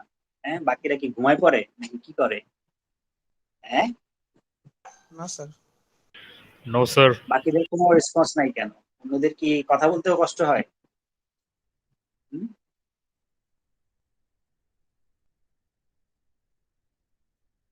এটা পড়ানোর একটা, আমাদের পক্ষ থেকে অনলাইনে একটা চ্যালেঞ্জ, যে ক্লাসে যখন থাকতাম তখন আসলে আপনাদের চেহারার দিকে তাকালেই বোঝা যেত যে আপনারা আসলে ক্লাসে আছেন কি নাই, জিনিসগুলা বুঝতে পারছেন কি না। ঠিক আছে, আপনাদের মুখের দিকে তাকালেই বোঝা যেত। as long as আপনারা বুঝতে পারতেছেন আমার কোনো সমস্যা না, আপনারা চুপ থাকেন বা ইয়া থাকেন, কিন্তু যদি বুঝতে কষ্ট হয় সেক্ষেত্রে কথা না বলেন, সেটা আসলে খুব ডিফিকাল্ট হয়ে যায় ফাইন্ড আউট করা, কারণ আমি তো এখানে আপনাদের কারো চেহারা দেখতে পাচ্ছি না। আচ্ছা, যাই হোক, জিনিসগুলো এত কঠিনও না, আশা করি আপনারা সবাই সহজেই বুঝতেছেন, অনেক স্মার্ট। নেক্সট হচ্ছে ডিসক্রিট চয়েস মডেল। ঠিক আছে, ডিসক্রিট চয়েস মডেল, এটাও আমাদের নর্মাল সিভিল ইঞ্জিনিয়ারিং পড়াশোনা থেকে একটু অন্যরকম চয়েস মডেলিং। ঠিক আছে, এটাতে আমরা নতুন কিছু কনসেপ্টের অবতারণা করব, যেগুলো আমাদের মডেলিং এর কাজে লাগবে। ঠিক আছে, তো এটা আসলে আলাদা একটা সেক্টরই আছে, ডিসক্রিট চয়েস মডেল মানে একদম পুরো ইটসেলফ একটা আলাদা সেক্টর হয়ে গেছে, এবং এটা যে শুধু ট্রান্সপোর্টেশনে ইউজ হয় তা না, ঠিক আছে, বরং মার্কেট স্টাডিতে, বিজনেস স্টাডিতে প্রচুর ইউজ হয়। যেমন আপনি নতুন একটা প্রোডাক্ট আনতে যাচ্ছেন বাজারে, তো ধরেন ওই টাইপের অনেক প্রোডাক্টই অলরেডি আছে, যেমন আপনি নতুন একটা প্রোডাক্ট মাখন আনতে যাচ্ছেন, ঠিক আছে, আপনি মাখন বিক্রি করবেন, অলরেডি বাজারে মিলভিটার মাখন আছে, আড়ং এর মাখন আছে, অন্য আরো কি কোম্পানির মাখন আছে, মার্কেট স্টাডি করে বুঝতে হবে যে মানুষ কোনটা বেশি কিনতেছে, মিলভিটা কিনতেছে নাকি আরং কিনতেছে নাকি অন্য কিছু কিনতেছে। বা আপনি যদি ওই মার্কেটে স্ট্যান্ড আউট করতে চান, আপনার কি এক্সক্লুসিভ ব্যাপার আছে যেটা হচ্ছে অন্যদের ওই মোট চয়েসটাকে, এখানে তো মোট চয়েস না, মাখন চয়েসটাকে চেঞ্জ করে দিবে। যে মানুষটা আগে মিল ভিটার মাখন খেত, সে কেন এখন আপনার নতুন প্রোডাক্টটা খাবে, ইউজ করবে। ঠিক আছে, সেটার জন্য কি আছে, সেটার জন্য অ্যাট্রাকটিভ কি অফার আছে, সেই জিনিসগুলোকে নিয়ে স্টাডি করা। ঠিক আছে। So, aggregate models are based on observed relations for a group of individuals or on average relations at a zonal level.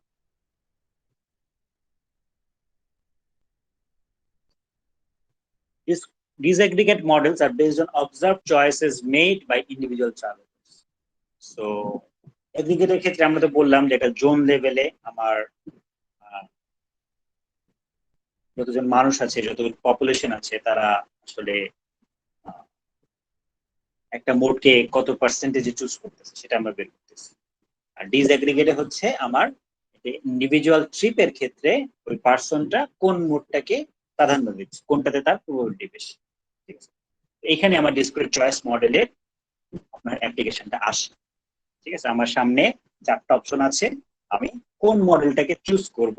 ঠিক আছে, ওখানে ডিসক্রিট চয়েস বলতে কি বোঝাচ্ছে, ডিসক্রিট বলতে কি বোঝাচ্ছে জানেন? ডিসক্রিট ওয়ার্ডটার মানে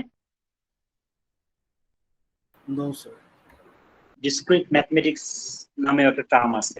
ঠিক আছে, অনেকটা বোঝাতে যাচ্ছে যে ব্যাপারটা যে বিচ্ছিন্ন, স্যার একটা ঠিক আছে, আরেকটা থেকে বিচ্ছিন্ন, আলাদা। একটা থেকে আলাদা। গুড। সো এটা হচ্ছে মানে মোড গুলা যদিও তারা মোড,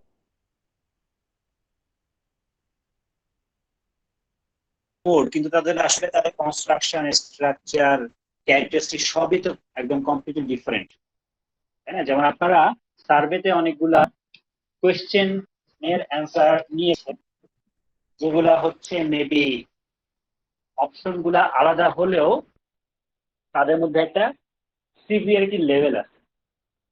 যেমন আপনি এটার সাথে কতটা এগ্রি ডিসএগ্রি করতেছেন, strongly disagree, neutral, agree, strongly agree. ঠিক আছে, এটা যদিও আপনার অপশনগুলো সব আলাদা, কিন্তু তাদের মধ্যে কিন্তু একটা স্কেল আছে। আপনি বুঝতে পারতেছেন যে স্কেল থেকে এটা বামে যাচ্ছে না ডানে যাচ্ছে। জি স্যার। কিন্তু এইখানে আমার যে অপশনগুলা, তাদের কিন্তু কোনো স্কেল নাই। তাদের মধ্যে কমন জিনিস হচ্ছে এরা সবাই মোড, যেটার মাধ্যমে আমি যাতায়াত করতে পারবো, এছাড়া আর কিন্তু তেমন কোনো মিল নাই। ঠিক আছে, তো এই জন্য এগুলাকে বলা হচ্ছে ডিসক্রিট। ঠিক আছে, তো আমি আরো উদাহরণ দিতে পারি। যেমন আবহাওয়ার ক্ষেত্রে একটা অ্যাক্সিডেন্ট হয়েছে, অ্যাক্সিডেন্ট রিপোর্ট লেখা হচ্ছে, আপনি আবহাওয়ার কন্ডিশন গুলো বলতে পারেন যে আবহাওয়া ছিল সানি, রৌদ্রোজ্জ্বল, অথবা ছিল আপনার কিছুটা ফগি, কুয়াশা ছিল, অথবা রেইন, বৃষ্টি পড়তেছে, অথবা ঝড় হচ্ছিল। ঠিক আছে, এখানেও কিন্তু আপনার আবহাওয়ার একটা আপনি মানে স্কেল বুঝতে পারতেছেন। ঠিক আছে, কিন্তু আপনার এই মোডের ক্ষেত্রে, ঠিক আছে, মোডের ক্ষেত্রে মানে যেসব ক্ষেত্রে আপনার জিনিসগুলো একদম পুরা আলাদা, বিচ্ছিন্ন টাইপের, তারা পারফর্ম করতেছে একই কাজ, কিন্তু তাদের মধ্যে ক্যারেক্টারিস্টিক্স এর অতটা মিল নাই। ঠিক আছে, সেই ক্ষেত্রে সেগুলোকে ডিসক্রিট বলা হচ্ছে। ঠিক আছে, যেমন আমি খাওয়ার সময় আমি দুপুরে কি খাবো বা রাতে কি খাবো, ভাত খাবো নাকি রুটি খাবো, ডিসক্রিট। ঠিক আছে, মিল নাই, কিন্তু দুইটাই খাবার, কিন্তু তাদের মধ্যে ওরকম আপনি স্কেল সেট করতে পারবেন না। ঠিক আছে, সো এই জন্য এগুলোকে বলা হচ্ছে discrete transformation. The probability of an individual choosing a given option is a function of their socio-economic characteristics and the relative attractiveness of each option. একজন মানুষ একটা অপশন চুজ করবে কিসের বেসিসে? আমাদের আইডিয়াটা হচ্ছে তার সোশিও ইকোনমিক ব্যাকগ্রাউন্ড যেটা, সেটার বেসিসে, প্লাস ওই অপশনটার অ্যাট্রাকটিভনেস কতটা, রিলেটিভ অ্যাট্রাকটিভনেস, অন্যগুলোর চেয়ে কোনটা ভালো। ঠিক আছে, তো দুইটা বিষয় আসতেছে, একটা হচ্ছে সোশিও ইকোনমিক ক্যারেক্টারিস্টিক্স আর একটা হচ্ছে রিলেটিভ অ্যাট্রাকটিভনেস। সোশিও ইকোনমিক ক্যারেক্টারিস্টিক্স কেন ইম্পর্টেন্ট বলছি যে আমি বারবার, আসলে সবার তো আসলে সবগুলা অ্যাচিভ করার সামর্থ্য নাও থাকতে পারে। ঠিক আছে, এই জন্য সোশিও ইকোনমিক ক্যারেক্টারিস্টিক্স গুলা খুবই ইম্পর্টেন্ট। যে আমরা যে সার্ভেতে এই পার্ট বি এর যে কোশ্চেন গুলা সবগুলো কিন্তু আসলে সোশিও ইকোনমিক ক্যারেক্টারিস্টিক্স এর কোশ্চেন। অনেকে এগুলো অ্যান্সার করতে চায় না, কিন্তু আসলে যে কোনো জিনিস বোঝার জন্য এই ইনফরমেশন গুলো কিন্তু খুবই দরকারি। এই ইনফরমেশন কিন্তু খুবই দরকারি। ঠিক আছে, আচ্ছা। To represent the attractiveness of the alternatives, the concept of utility is used. তাহলে আমার একটা অপশন কতটা অ্যাট্রাকটিভ এটা বোঝার জন্য যে টার্মটা বা যে কনসেপ্টটা ইউজ করা হয় সেটাকে বলা হচ্ছে utility. The utility is a function of the characteristics of the individual and of the alternative. So utility হচ্ছে একটা ফাংশন হবে, একটা ফাংশন হবে। এই ফাংশনের মধ্যে কি কি পার্ট থাকবে? ইন্ডিভিজুয়ালের ক্যারেক্টারিস্টিক্স এর পার্ট থাকবে, অল্টারনেটিভেরও পার্ট থাকবে। ঠিক আছে, অর্থাৎ এটাকে আমি একটা ইকুয়েশন আকারে প্রকাশ করতে পারি। ইকুয়েশন আকারে প্রকাশ করতে পারি যে ইউটিলিটি এমন একটা মেজার হবে যেটা হচ্ছে আসবে কোত্থেকে? ইন্ডিভিজুয়ালের সোশিও ইকোনমিক ক্যারেক্টারিস্টিক্স থেকে আসবে এবং আমার অল্টারনেটিভ গুলার রিলেটিভ অ্যাট্রাকটিভনেস থেকে আসবে। That's why the utility can be divided into two parts: observable parts and unobservable parts. ঠিক আছে, সো যেই জিনিসগুলো আমি অবজার্ভ করতে পারতেছি একটা ইউটিলিটি ফাংশনের মধ্যে, সেই জিনিসগুলো হচ্ছে অবজারভেবল পার্টের মধ্যে আসবে। যেমন ধরেন আমি জানি যে একজন মানুষের কার ওনারশিপ আছে নাকি, তার ইনকাম কিরকম, তার বাসায় ছোট বাচ্চা আছে নাকি। ঠিক আছে, এই জিনিসগুলা দিয়ে আমি অবজারভেবল পার্টটা বের করতে পারি। আর আনঅবজারভেবল পার্ট একটা থাকে যেটা আসলে ডিফাইন করা ডিফিকাল্ট। ঠিক আছে, তো এখানে যে মডেলিং গুলো আসতেছে এগুলো আসলে আমরা অনেক ক্ষেত্রেই আমরা ডিটারমিনিস্টিক আর থাকতে পারছি না, আমাদের প্রবাবিলিস্টিকে চলে যেতে হচ্ছে। কারণ কি? কারণ হচ্ছে এগুলার এই মডেলিং গুলো আসলে ইনপুট অনেক বেড়ে যাচ্ছে। আমাদের স্ট্রাকচারের মডেলিং এর ক্ষেত্রে বা স্ট্রাকচারের ক্যালকুলেশনের ক্ষেত্রে আমার জিনিসগুলো ফিক্সড অনেকখানি। আমার লোড আসতেছে, লোডের উপর বেস করে কি পরিমাণ লোড ডিস্ট্রিবিউশন হবে আমি বের করে ফেলতে পারছি। এখানে নতুন কোনো আলাদা ব্যাপার নেই, যেগুলো আছে সেগুলোকে আমরা মোটা দাগে অ্যাবজর্ব করে ফেলি। যেমন কি? যেমন হচ্ছে যে উইন্ড লোড আসছে, আর্থকুয়েক লোড আসছে, এগুলোকে আমরা আমাদের ডিজাইন কনসেপ্টের মধ্যে ইনক্লুড করে ফেলেছি। মানুষ যখন ডিসিশন নিবে যে সে বাসে যাবে না গাড়িতে যাবে, আসলে এখানে এত ফ্যাক্টর জড়িত যেটাকে আপনি সরাসরি মানে কোনো সিস্টেমের মধ্যে ফেলতে পারবেন না। একজন মানুষ যাচ্ছে, সে নর্মালি বাসে যায়, হেঁটে যায়, আজকে তার শরীরটা একটু খারাপ লাগতেছে, ডিজি লাগতেছে, তাহলে যাক বাবা আমার আজকে হেঁটে যায় লাভ নাই, আমি আজকে গাড়ি করে চলে যাই। ঠিক আছে, এই যে হঠাৎ করে তার শরীর একটু খারাপ লাগতেছে, এই জিনিসকে তো আসলে মডেলিং এর মধ্যে ইনকর্পোরেট করা খুবই ডিফিকাল্ট। ঠিক আছে, এই জন্য এই মডেলটা এমন ভাবে গড়ে উঠেছে যে সবগুলো মডেলিং একটা আনঅবজার্ভেবল পার্ট থাকবে। এটাকে ক্যাপচার করার জন্য বর্তমান সময়ে প্রচুর রিসার্চ হচ্ছে কিভাবে আমি এই আনঅবজার্ভ পার্টটাকে ক্যাপচার করতে পারি। ঠিক আছে, এগুলো সবসময় আপনি সার্ভে করে ইয়া করে জানবেনও না। ঠিক আছে, যেমন একজন মানুষ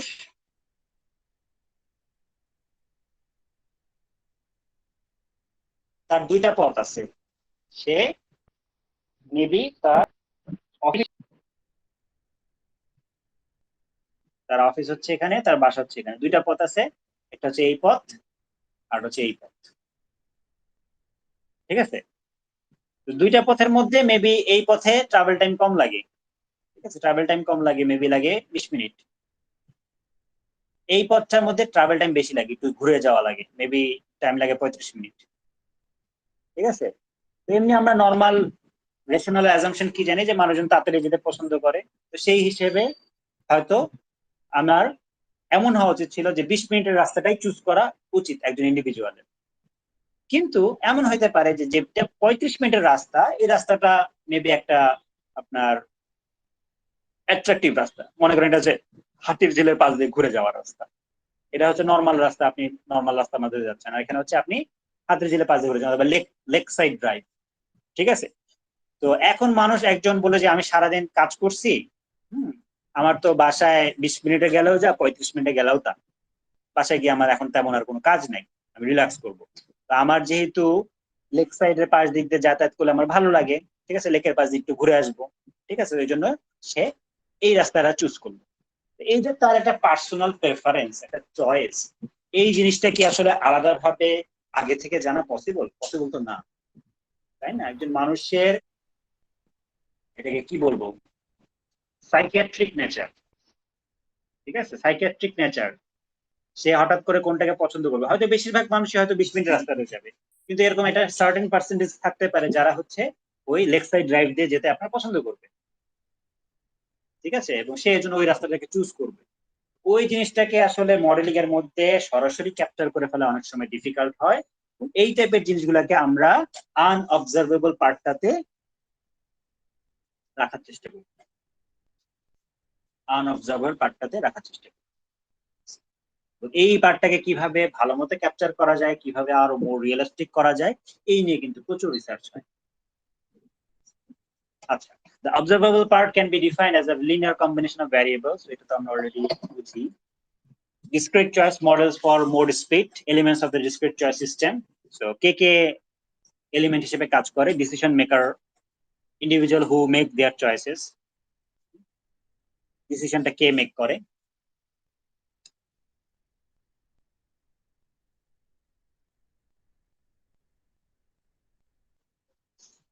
সো কে ট্রিপ মেক করতেছে সেটা, অল্টারনেটিভস কি কি অপশন আছে অ্যাভেলেবল, ইউটিলিটি যেটা আমাকে ফাংশন বের করতে হবে, measure of relative satisfaction from or desirability of choosing an alternative. আমার ডিসিশন মেকার এটা একটা এলিমেন্ট, কি কি অপশন আছে এটা একটা এলিমেন্ট। 3 নম্বরে হচ্ছে ইউটিলিটিটা, যে প্রত্যেকটা অল্টারনেটিভের, প্রত্যেকটা চয়েসের অ্যাট্রাকটিভনেসটা কতটুকু। আমি একটা গাড়ি ব্যবহার করব, গাড়ির অ্যাট্রাকটিভনেসটা কত, মেবি অ্যাট্রাকটিভনেস কোথা থেকে আসছে? গাড়ির কনভিনিয়েন্স থেকে আসছে। আপনি গাড়িতে উঠলেন, এসি গাড়ি হয়, এসি ছাড়ে দিলেন, আরাম করে বসে আছেন। সেই তুলনায় আপনি যদি বাসে উঠেন, বাসে আরো 20 জন মানুষ থাকবে, অনেক সময় দাঁড়ায়ও মানুষ থাকে, অনেক বাসেরই এসি থাকে না, ঠিক আছে। সো কনভিনিয়েন্টের হয়তো চেঞ্জ হচ্ছে, সো অ্যাট্রাকটিভনেস বাড়তে পারে, কমতে পারে। অ্যাফেক্টিং ফ্যাক্টরস, affecting factors এর মধ্যে বসে traveller, trip, mode related attributes that could effect the mode choice, income, trip, travel cost, এই সবগুলোই হচ্ছে আমার ডিসক্রিট চয়েস মডেলিং এর একটা এলিমেন্ট। স্যার এটার উপর বেস করে সে আলটিমেটলি ডিসিশনটা মেক করবে। বলেন স্যার অ্যাট্রাকটিভনেস নিয়ে একটা কোশ্চেন ছিল স্যার। হ্যাঁ বলেন। স্যার এটা কি ডিফার করতে পারে না পারসন টু পারসন? যে অবশ্যই আমার differ তো কাছে করবেই। যেটা অ্যাট্রাকটিভ আরেকজনের কাছে সেটা অ্যাট্রাকটিভ না। অবশ্যই এটা তো করবেই, এটা তো করবেই, কারণ হচ্ছে যে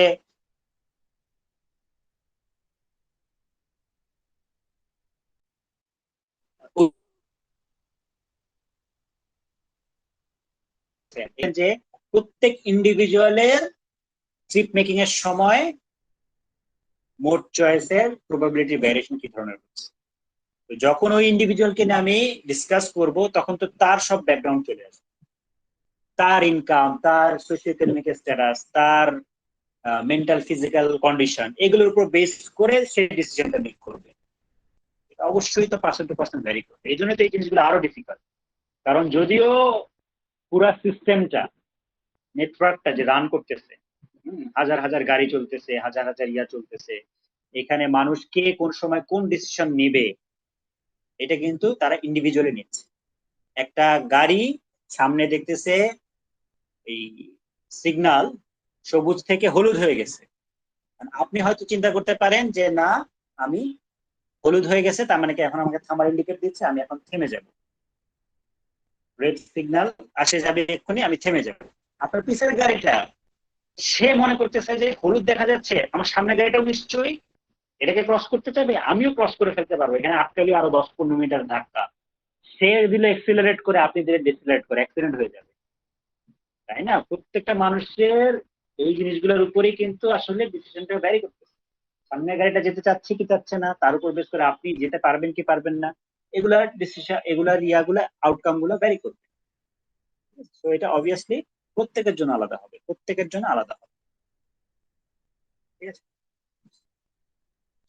এই আগের এটাই, মানে আগের স্লাইডে যেটা ছিল সেটাই এখানে বলেছে যে ডিসিশন মেকার সে চয়েস মেক করতেছে যে কোনটা চুজ করবে, কোন মোডটা চুজ করবে, এবং এখানে আমার যেই অ্যাজাম্পশনটা আমি নিচ্ছি যে তার গোল কি, সে কার বেসিসে চুজ করবে, সে কি ওই যে আমরা হঠাৎ করে ধরি যে অপু 10-20 এভাবে কাউকে চুজ করবে নাকি না, সে চুজ করবে হচ্ছে কোন ক্ষেত্রে সে তার ইউটিলিটিটাকে ম্যাক্সিমাইজ করতে পারছে।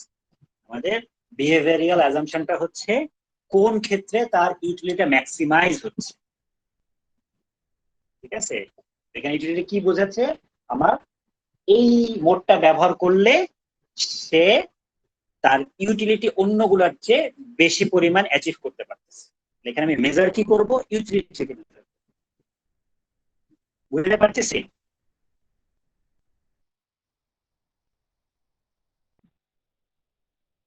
স্যার। বুঝতে পারছি। তো স্যার তাহলে এখানে কথাটা আমার শোনা গোলটা যায়। আসবে,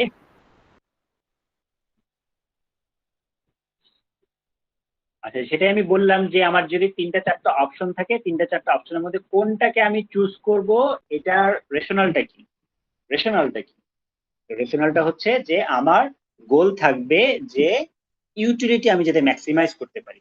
ঠিক আছে, ইউটিলিটি কি জিনিস, utility is function of characteristics of the individual alternative. ঠিক আছে, তো এখান থেকে আমি কি বুঝতে পারতেছি, অল্টারনেটিভের অ্যাট্রাকটিভনেসটা কত, কোনটা বেশি অ্যাট্রাকটিভ। আমার গাড়িতে গেলে আমার কি কি প্রোজ এন্ড কনস, বাসে গেলে কি কি প্রোজ এন্ড কনস, হ্যাঁ হেঁটে গেলে কি কি প্রোজ এন্ড কনস, এগুলোর মধ্যে সবগুলোই প্রোজ এন্ড কনস থাকবে, কোনোটা এমন থাকবে না যে যেটার খালি প্রোজ এন্ড প্রোজ। ঠিক আছে, আমি দেখবো যে প্রোজ এন্ড কনস আলোচনা করে আমি দেখবো যে আমি কোনটা চুজ করব, কোনটা সবচেয়ে বেশি অ্যাট্রাকটিভ, কোনটা সবচেয়ে বেশি অ্যাট্রাকটিভ। এটা তো আপনার শুধু মানে বাস চয়েসের ক্ষেত্রে বা মোড চয়েসের ক্ষেত্রে ডিসাইড করেন, আর লাইফের প্রতিটা স্টেপে ইউজ করেন। আপনি 3টা চাকরি পাইছেন, আপনি কোনটা করবেন, প্রোজ এন্ড কনস আলোচনা করবেন। হ্যাঁ, আপনি 3 জায়গায় চান্স পাইছেন, কোনটাতে পড়বেন, ঠিক আছে, প্রোজ এন্ড কনস আলোচনা করে যেটা বেশি অ্যাট্রাকটিভ লাগে সেটাতে পড়বেন, তাই না? একই রকম ব্যাপার এখানে হচ্ছে। আমার বিহেভিয়ারাল অ্যাজাম্পশনটা হচ্ছে আমি ইউটিলিটিকে ম্যাক্সিমাইজ করব, তাহলে আমাকে ইউটিলিটিটাকে কোনোভাবে মাপতে হবে, কোনো না কোনো ভাবে মাপতে হবে। ঠিক আছে, সেটা যদি মাপতে পারি তাহলে আমি বুঝতে পারবো। ঠিক আছে, এবং এটার উপর বেস করে আমি অ্যানালাইসিস, প্রেডিকশন, ফার্দার প্রেডিকশন এগুলা সবকিছু করতে পারবো। সো এখানে ইউটিলিটি ফাংশনের একটা উদাহরণ দিয়েছে যে ভি কার, ভি দিয়ে ইউটিলিটি বোঝাচ্ছে কারের ইউটিলিটি কত। একটা ইকুয়েশন লেখা আছে 0.25 মাইনাস 1.2 ইন্টু আইভিটি। আইভিটি তে বোঝাচ্ছে ইন ভেহিকল টাইম, অর্থাৎ মানে যে সময়টা আপনার ভেহিকলটা মুভমেন্ট করে সেই সময়টা। তারপরে 2.5 ইন্টু এক্সেস টাইম, পৌঁছাতে কত সময় লাগে, মানে এক্সেস করতে কত সময় লাগে। মাইনাস 0.3 ইন্টু কস্ট অথবা income, cost over income, plus 1.1 into number of cars, কতগুলো কার আছে তার কাছে। এগুলোর উপর বেস করে এই একটা ইকুয়েশন ডেভেলপ করেছে। ঠিক আছে, ইকুয়েশন গুলো কিভাবে ডেভেলপ করে সেটারও মেথড আছে, আমরা আস্তে আস্তে যাই। ইকুয়েশন গুলো কিভাবে ডেভেলপ করে, আপনারা যেমন লিনিয়ার রিগ্রেশনের ক্ষেত্রে যেমন মডেল ডেভেলপ করেছেন, ঠিক আছে, যে বেস ফিটেড লাইন সেট করার জন্য, তারপর বেস ফিটেড লাইনটার ইকুয়েশন কি, এরকমও আমাদের এখানে ইউটিলিটির যে ইকুয়েশন সেগুলোকে ডেভেলপ করা যায়। ঠিক আছে, এটাই হচ্ছে মডেলিং এর পার্ট, কিভাবে করলে আমার সব মডেলটা সবচেয়ে বেশি অ্যাকুরেট হবে। So the coefficients tells us the significance of the different variable on the linear regression মডেলের মতো, যে আমার যে কোএফিসিয়েন্ট আছে সেখান থেকে আমি সেটা রিলেটিভ আপনার ইম্পর্টেন্সটা বুঝতে পারবো। To predict if an alternative will be chosen, the value of its utility must be contrasted with those of the alternative options and transform it to a value of 0 to 1. অর্থাৎ আমার যতগুলো option থাকবে সবগুলোর রেসপেক্টে আমাকে ultimately এটাকে convert করে দেখতে হবে যে আমার ভ্যালু যাতে এই আগেরটাতে যেটা বের করলাম যে কারের ক্ষেত্রে কত, বাসের ক্ষেত্রে কত, প্রবাবিলিটি কত আসছে, ঠিক আছে, 0 থেকে 1 এর মধ্যে কত আসছে। তো এটা হচ্ছে ইউটিলিটি ভ্যালু থেকে বুঝতে হবে। এবং এই মডেলিং গুলোর ক্ষেত্রে সবচেয়ে কমন, ডিসক্রিট চয়েস মডেলিং এর ক্ষেত্রে সবচেয়ে কমন যে দুটো ফর্ম ইউজ করা হয়, একটা হচ্ছে লজিক মডেলের ফর্ম আর হচ্ছে প্রবিট মডেলের ফর্ম। প্রবিট মডেলের ফর্মটা একটু বেশি ম্যাথমেটিক্যাল, এই জন্য আমি এটা দেখাচ্ছি না। তারা ভবিষ্যতে যদি আরো পড়াশোনা করেন তাহলে হয়তো সেসব দেখতে পারেন, ফার্দার স্টাডিজ করেন। লজিকটা তুলনামূলক সহজ, এটাই দেখাচ্ছি যে p1 is equal to exponential v1 exponential v1 plus v2, আগে যেটা মডেল দেখলাম সেটার মধ্যে। ঠিক আছে, যেটা ক্যারেক্টারিস্টিক সম্পর্কে বলতেছে, রিকোয়েস্ট চয়েস মডেলিং ক্যারেক্টারিস্টিক সম্পর্কে বলতেছে, it may be more efficient than convenient models in terms of information usage, fewer data points are required. All inherent variability can be utilized, may be applied at an aggregation level, although aggregation may not be straightforward. যদিও discrete choice model আমি individual লেভেলে করতেছি, ডিসঅ্যাগ্রিগেট অ্যাপ্রোচে করতেছি, এটাকে আপনার aggregate লেভেলে convert করা possible হতে পারে। Disaggregated models are probabilistic in nature, obviously. এটা কোনো ডিটারমিনিস্টিক ভ্যালু নাই। Explanatory variables can have explicit estimated parameters. আমি যে ভ্যারিয়েবল গুলো ইউজ করতেছি সেগুলা প্যারামিটার থাকবে, কোএফিসিয়েন্ট থাকবে, সেগুলো আমাদের বের করতে হবে। এটা আমরা এখানে অলরেডি দেখলাম যে এগুলো হচ্ছে প্যারামিটার, ঠিক আছে।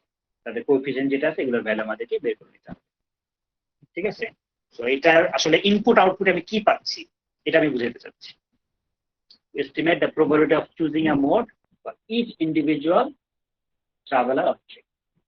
আমার এখানে ইনপুট হিসেবে কাজে লাগতেছে যে প্রত্যেক ট্রাভেলার অথবা ট্রিপের ক্ষেত্রে তাদের যতগুলা নাম্বার আছে, যতজন মানুষ ট্রিপ মেক করতেছে, মনে করেন 100 জন মানুষ ট্রিপ মেক করতে চাচ্ছে, ওই 100 জনের আমার তাদের সোশিও ইকোনমিক ব্যাকগ্রাউন্ড, তাদের ট্রিপ অ্যাট্রিবিউট, তাদের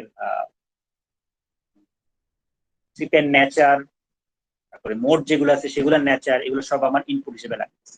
সেখান থেকে আমি আউটপুটে কি পাচ্ছি, প্রথম ট্রাভেলার, এই যে আমার 3টা অপশন আছে, 3টা মোড আছে, 3টা মোডের মধ্যে কোনটা চুজ করবে তার প্রবাবিলিটি কত, আগেরটার মতোই। কার চুজ করবে, মেবি তার প্রবাবিলিটি হচ্ছে 20%, বাস চুজ করবে, মেবি তার প্রবাবিলিটি হচ্ছে 70%, অন্য কোনো মোড চুজ করবে, প্রবাবিলিটি হচ্ছে 10%। তো সবগুলোরই কিছু না কিছু প্রবাবিলিটি থাকবে। 100% দিয়ে বলা খুব ডিফিকাল্ট যে সেই মোডটাই ব্যবহার করবে, ঠিক আছে। সো সবগুলোরই কিছু না কিছু থাকবে। এখন আমরা কিভাবে বুঝতে পারবো যেটা বেশি থাকে, সাধারণত সেটাই ধরা হয়। তাহলে 50% বেশি থাকলে অ্যাজুম করে নেওয়া হয় যে মেবি সে সেই মোডটাই ব্যবহার করবে, ঠিক আছে। এরপরে এটাকে আরো ব্যাখ্যা করতেছে যে modelling app procedure, determine the choice tree, আমার অল্টারনেটিভ কি কি আছে এবং তাদের মধ্যে কোনো সম্পর্ক আছে নাকি। স্পেসিফাই দ্য ইউটিলিটি ফাংশন, প্রত্যেকটা অল্টারনেটিভের জন্য ইউটিলিটি ফাংশনটা কিরকম হবে। Calculate the probability of choosing a mode using the corresponding utilities. এখানে চয়েস ট্রিটা দেখানো হচ্ছে, যেমন এটাও আবার আপনার ভ্যারিয়েশন হতে পারে। যেমন এখানে আমার 1 লেভেল চয়েস ট্রি বলা হচ্ছে, ঠিক আছে, 1 লেভেল চয়েস ট্রি বলা হচ্ছে। এখানে মোড কি কি আছে, car, light rail, heavy rail, bike. এখন ডিসক্রিটের নেচারের মধ্যে আমি বলেছিলাম যে একটার সাথে ওইভাবে অন্যটার সম্পর্ক নাই, ঠিক আছে। যেমন কারের সাথে বাইকের হয়তো অত সম্পর্ক নাই, কারের সাথে রেইলের পুরোটা, দুইটা সম্পূর্ণ ডিফারেন্ট নেচার। কার সাধারণত আপনার প্রাইভেটলি ওন্ড হয়, রেল সাধারণত গভর্নমেন্ট ওন্ড হয়, ঠিক আছে। সো এটা একটার সাথে একটা মিল কম। আমি যখন লাইট রেল, হেভি রেল বলতেছি তখন কিন্তু আসলে দুইটাই রেল। রেলের মধ্যে দুই টাইপের, একটা হালকা একটা ভারী। তাদের মধ্যে দেখা যাবে অনেক কিছু আবার মিল থাকতে পারে, ঠিক আছে। এখন সেটার উপর বেস করে আসলে আপনার এটাকে অনেক সময় 2 লেভেলে করা হয়, এটাকে বলা হয় হায়ারার্কিক্যাল চয়েস ট্রি, অনেক সময় বলা হয় নেস্টেড লজিক মডেল। এটা হচ্ছে আপনার মাল্টিনোমিয়াল লজিক মডেল। এখানে যে মডেলটা ডেভেলপ হবে মাল্টিনোমিয়াল লজিক মডেল, দুইটা হলে বাইনারি লজিক, 2 এর অধিক হলে মাল্টিনোমিয়াল লজিক মডেল। আর এটাকে যখন দেখা যায় যে আমার এই দুইটা মোড আসলে একই মোডের দুইটা ভার্সন, তখন এটাকে 2 লেভেলে করা হয়, তখন সেটাকে বলা হয় নেস্টেড লজিক মডেল অথবা হায়ারার্কিক্যাল চয়েস ট্রি, ঠিক আছে।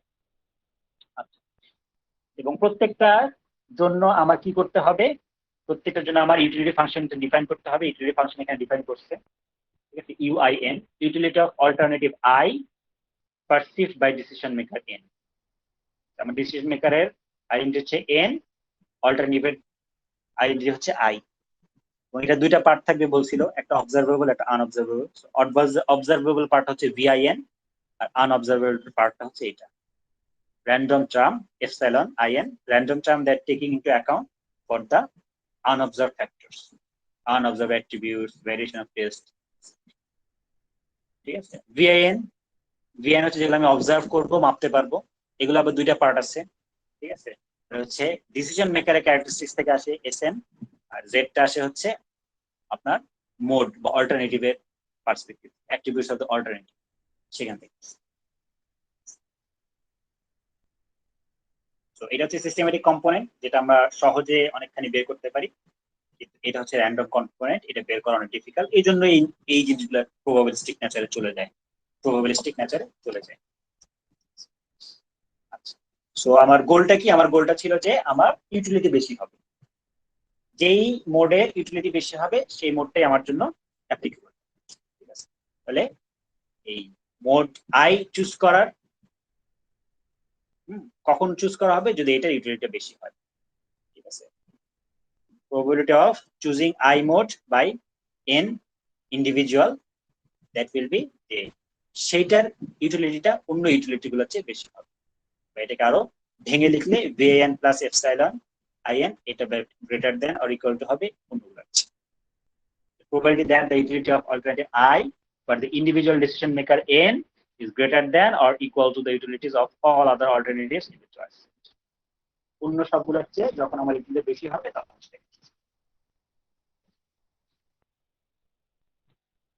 এবং এখানে আরো কিছু কথাবার্তা সেটা হয়তো আপনারা এখন অত ভালো বুঝবেন না।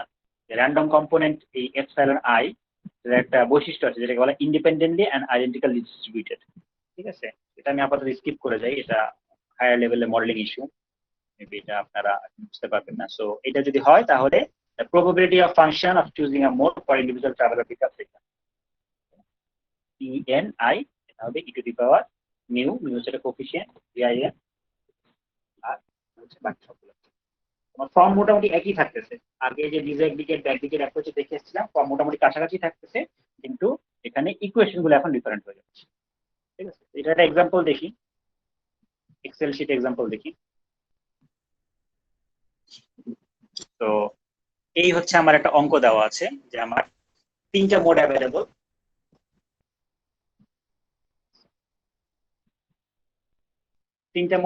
একটা হচ্ছে কার, বাস, ওয়াকিং, এবং 3টা ইউটিলিটি ফাংশন দেওয়া আছে।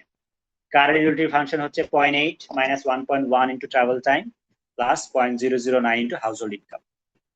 বাসের ইউটিলিটি ফাংশন দেওয়া আছে 0.5 minus 0.9 into travel time. Walking এর দেওয়া আছে 0 minus 0.3 into travel time.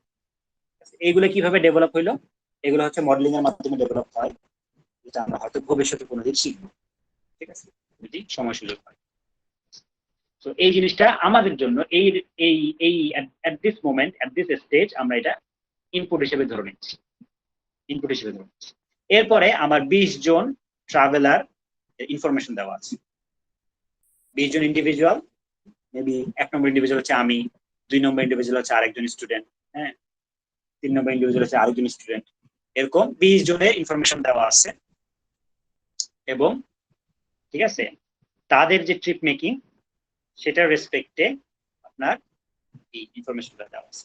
সে যদি কারে যায় তার ট্রাভেল টাইম কতক্ষণ লাগবে, ওই একই ট্রিপে বাসে গেলে কতক্ষণ লাগবে, একই ট্রিপে ওয়াকিং এ গেলে কতক্ষণ লাগবে, আর তার হাউস হোল্ড ইনকাম কত, এই ইনফরমেশন গুলো দেওয়া আছে। এগুলো কিসের বেসিসে ইনফরমেশন ইনপুট গুলো লাগবে? যেগুলো আমার হচ্ছে ইউটিলিটি ফাংশনে থাকবে সেগুলো সবগুলোর ইনপুট লাগবে। ট্রাভেল টাইম আছে এখানে, হাউস হোল্ড ইনকাম আছে, সেগুলো সবগুলো ইনপুট লাগবে আমার। সো প্রথম জনের জন্য এটা পাইলাম। সেকেন্ড জন যে ট্রিপটা মেক করতেছে সেটার জন্য কারের ট্রাভেল টাইম, বাসের ট্রাভেল টাইম, ওয়াকিং এর ট্রাভেল টাইম, তার হাউস হোল্ড ইনকাম, এগুলো সব দেওয়া। তবে 20 জনের জন্য সবগুলো দেওয়া আছে, 20 জনের জন্য সবগুলো দেওয়া আছে। এখন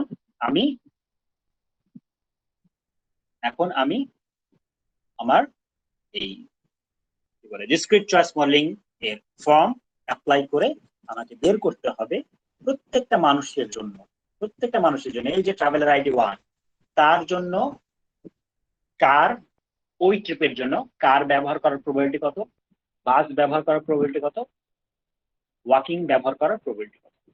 এটা হচ্ছে অঙ্ক। এখানে যেগুলো দেওয়া আছে সব কিছু ইনপুট, এগুলা ইনপুট। ইউটিলিটি ফাংশন দেওয়া আছে ইনপুট, মোডস অ্যাভেলেবল দেওয়া আছে ইনপুট। ঠিক আছে, সবগুলো ইনফরমেশন দেওয়া আছে ইনপুট। সলভ করার চেষ্টা করি, সহজ, কঠিন কিছু না। আমাদের ফর্মুলেশন আমরা জানি, মিউ এর ভ্যালু আমরা যেহেতু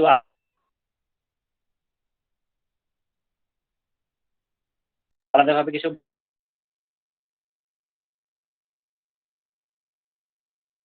বলা নাই, আমরা নিয়ার ভ্যালু 1 ধরে নিয়েছি, ঠিক আছে, 1 ধরে নিয়েছি। এখন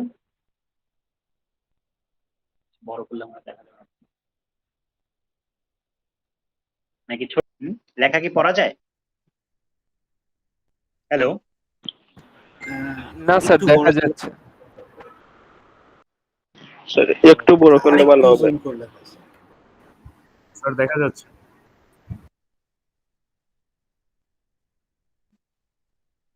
স্যার আচ্ছা, আরেকটু জুম তো করেন। দেখেন এখন আমি জি স্যার, এখন ঠিক আছে। এখন দেখেন যে আমি ইন্ডিভিজুয়াল 1 নিয়ে কাজ করছি। তাই ইন্ডিভিজুয়াল 1 এর জন্য আমার ইনফরমেশন গুলো হচ্ছে ইনপুট। এখন এখান থেকে আমি ইউটিলিটির ভ্যালুটা বের করতেছি। ইউটিলিটির ভ্যালুটা কিভাবে বের করতে হয়, যে আমার ইকুয়েশন দেওয়া আছে, ইকুয়েশন জাস্ট ভ্যালুগুলো বসাই দিচ্ছি। যে যখন কারের ইউটিলিটি বের করবে, কারের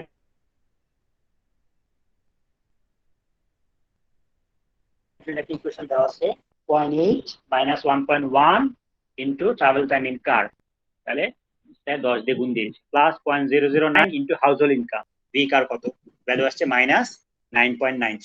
একইভাবে বাসের জন্য একটা ইউটিলিটি ভ্যালু পাচ্ছি, ঠিক আছে, এটার ইকুয়েশন দেওয়া আছে, অন্য equation equal to 0.5 minus 0.9 into আপনার ট্রাভেল টাইম ইন বাস, সেটা বসাইছি, এটা বসাই এই ভ্যালু পাইছি মাইনাস 12.57। তারপরে 3 নম্বরটা পাচ্ছি, ঠিক আছে, 3 নম্বরটা আরেকটা ইকুয়েশন দেওয়া আছে 0 minus 0.3 into travel time in walking, ঠিক আছে, এই ভ্যালু বসাই দিলাম। তাহলে প্রত্যেকটা আলাদা আলাদা ভাবে আমরা ইউটিলিটি ফাংশনের ভ্যালু পেয়ে গেলাম। এরপরে কাজটা সহজ, এরপর আমার যে ইকুয়েশনটা আছে ইকুয়েশনটা বসে দিলেই হয়ে যাবে। আমার কারের প্রবাবিলিটি কত হবে, কারের ইউটিলিটি ফাংশনের এক্সপোনেনশিয়াল ডিভাইডেড বাই সবগুলার এক্সপোনেনশিয়াল, ঠিক আছে, যেখানে ক্যালকুলেশন দেখেন, ক্যালকুলেশন লেখা আছে এক্সপোনেনশিয়াল অফ কি কারেরটা যেটা e to the power V car divided by e to the power V car plus e to the power V bus plus e to the power V walking. এই ভ্যালুগুলা বসায় দিলে আপনার প্রবাবিলিটি অফ কার বের হয়ে যাবে, এবং এখানে সেটা পেয়েছে 90%, প্রথম জনের জন্য পেয়েছে 90%। বাসের প্রবাবিলিটি বের করছে একইভাবে। এবার কি আসবে, e to the power V bus divided by e to the power V car plus e to the power V bus plus e to the power V walking. এটাতে পাইছে 6.41 বা 6.5%-এর মতো। আর ওয়াকিং এর ক্ষেত্রে ওয়াকিং এটা বের করছে e to the power V walking divided by e to the power V car plus e to the power V bus plus e to the power V walking, এখান থেকে পাইছে 3.5। তাহলে প্রথম ইন্ডিভিজুয়ালের ক্ষেত্রে কার ব্যবহার করার প্রবাবিলিটি 90%।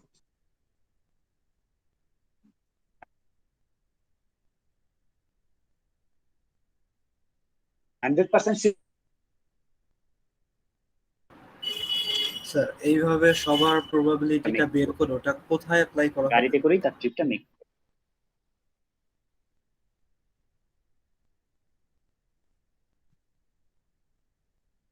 বুঝিনি, আবার বলেন, সবার প্রবাবিলিটি বের করে স্যার এই প্রবাবিলিটি গুলো যে স্যার বের করতেছি আমরা, তো এইটা স্যার কোথায় অ্যাপ্লাই করব?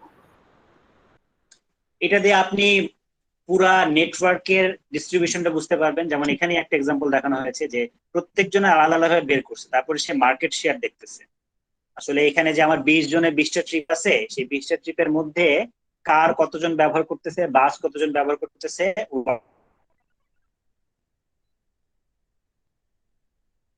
ওয়াকিং কতজন,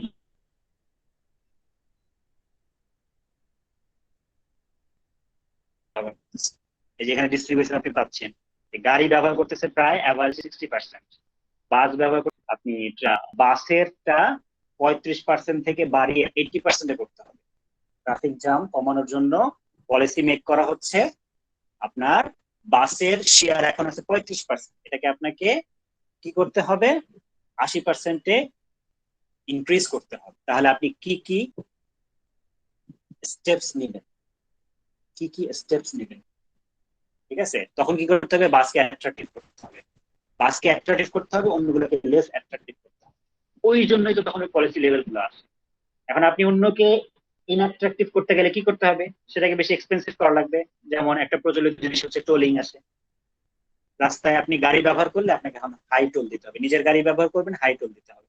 বাসে যাবেন কোনো টোল নাই, ফ্রি।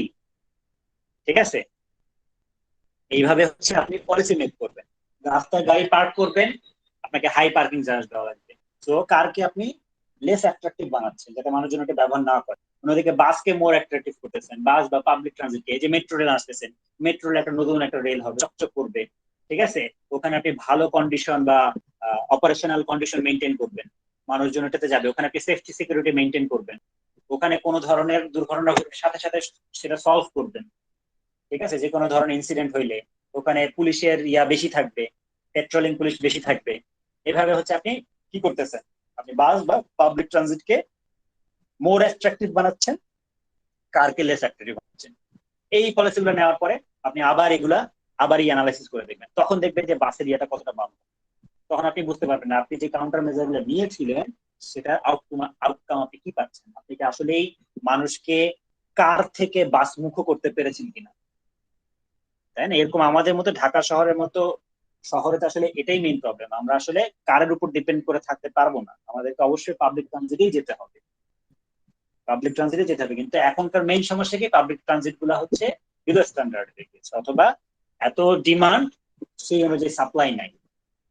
যেমন একটা সমাধান হতে পারে যে এখন তো হচ্ছে মানে পাবলিক ট্রানজিট গুলো হচ্ছে ব্যবসার ক্ষেত্র পুরোপুরি, তাই না?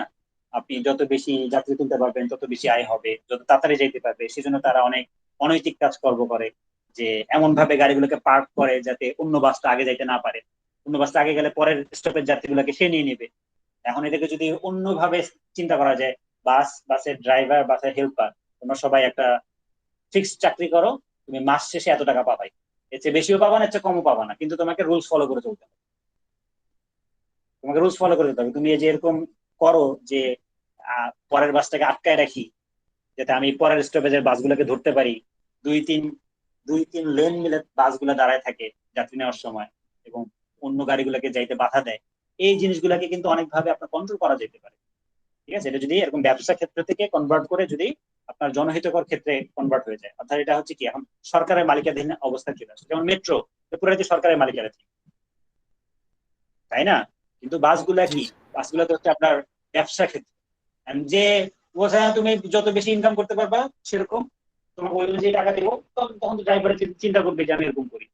যদি এরকম ফিক্সড হয়ে যেত যে আমি আমার দায়িত্ব যতটুকু যে আমাকে দিনে পাবলিক বাস নিয়ে 5 বার রাউন্ড দিতে বলেছে মিনিমাম। এখন জাম যদি বেশি সেটা আলাদা ব্যাপার, নর্মাল টাইমে 5 বার দেওয়া যায়, 5 বার আমি রাউন্ড দিলাম, আমি দিন শেষে আমার 30,000 টাকা বেতন, 30,000 টাকা বেতনে পাচ্ছি, তার মধ্যে কি এরকম কি বলে রুলস ব্রেক করার কোনো মেন্টালিটি থাকবে? তাই না? তো এই জিনিসগুলো আসলে অনেক হাই লেভেলের জিনিসপত্র, এবং অনেক ধরনের অনেকের স্বার্থ জড়িত থাকে, অনেক কিছু জড়িত থাকে, এই জন্য আসলে ইমপ্লিমেন্ট করা আসলে ডিফিকাল্ট। কারণ আপনারা যত মানে রেসপন্সিবল মানে লেভেলে যাবেন, ঠিক আছে, তখন আরো বোঝা যায় আসলে প্রেশার গুলো কোন দিক থেকে আসে। যাই হোক, তো এটা আমরা দেখে ফেললাম।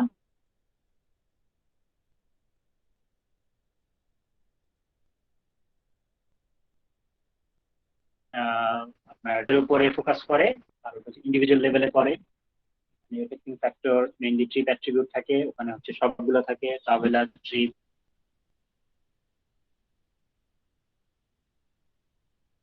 মোড সবগুলো থাকে।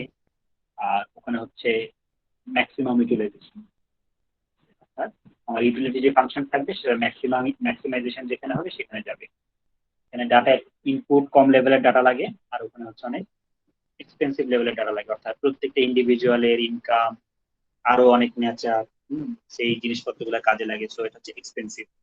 আউটপুট হিসেবে আমরা সরাসরি মার্কেট শেয়ার পাই, ওখানে হচ্ছে ইন্ডিভিজুয়ালের একটা স্পেসিফিক মোড চুজ করার প্রবাবিলিটি কি সেটা পাওয়া যায়।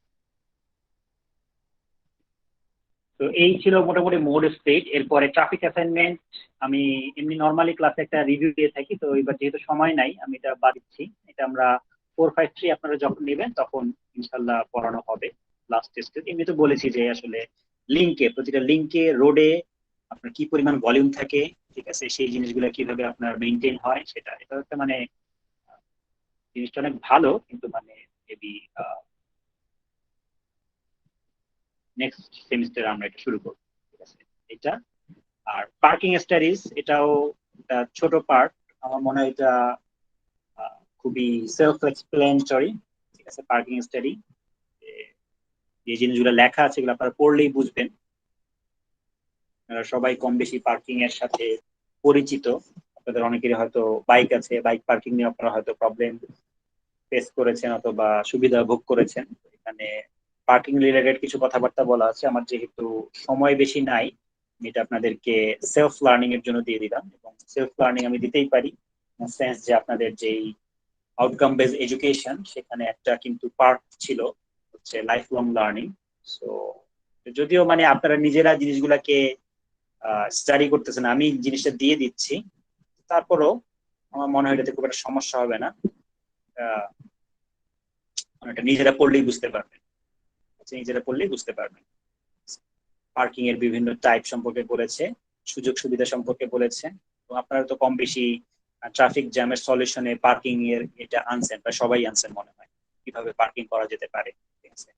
তো যে জিনিসটা হয়তো কম গ্রুপ এনেছে এগুলো হচ্ছে এই টাইপের জিনিস, multi story street parking.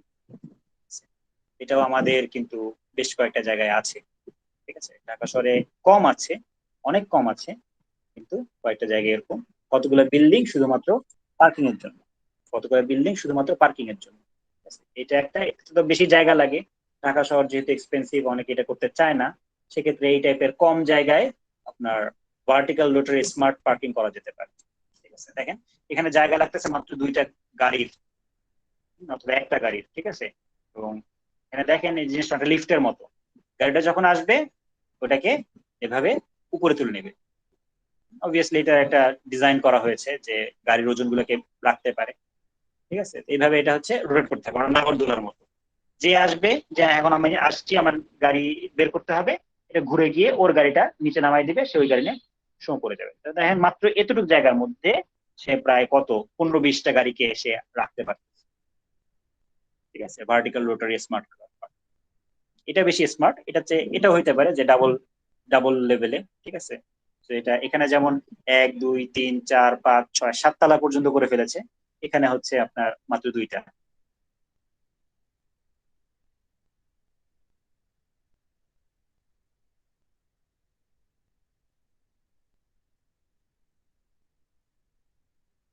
Double utilise করতে পারবে। সব কম বেশি জানেন, আপনারা ট্রাফিক জ্যামের ক্ষেত্রে বলেছেন। এগুলো আপনারা একটু পড়ে নিন, যদি কোনো সমস্যা থাকে আমাকে জিজ্ঞেস করতে পারেন, থাকার কথা না, থাকার কথা না। এই হচ্ছে আমাদের মোটামুটি মিড টু এর সিলেবাস, যেখানে আমরা মেইনলি কভার করেছি হচ্ছে ট্রাভেল ডিমান্ড ফোরকাস্টিং কে 4টে স্টেপের মধ্যে। প্রথম 3টা স্টেপ সম্পর্কে আমরা ডিসকাস করেছি, trip generation, distribution, model split. এর বাইরে ট্রাফিক অ্যাসাইনমেন্ট আমরা 453 তে পড়বো। পার্কিং স্টাডিটা যদি আমি পড়াতে পারলাম না, কিন্তু আপনাদের সেলফ লার্নিং এর জন্য দিয়ে রাখলাম, যদিও এখান থেকে কোশ্চেন দেওয়া আসলে ডিফিকাল্ট, ঠিক আছে? যেমন আপনারা যদি ক্যাম্পাসে পরীক্ষা দিতেন তাহলে এখান থেকে হয়তো কোনো কোশ্চেন দেওয়া যেত, কিন্তু আসলে এখন এটা যদি আমি কিছু লিখতে দিই, এটা জাস্ট দেখে দেখে লেখা হয়, তো এটা খুব একটা উপকারী না। আবার এমসিকিউ টাইপের কোশ্চেন করলেও দেখা যায় যে অনেকের পারফরমেন্স খারাপ হয়ে যায়। চিন্তা করে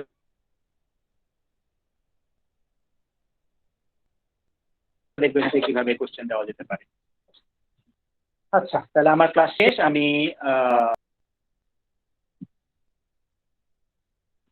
তানজিনা, স্যার একটা কোশ্চেন ছিল স্যার। বলেন।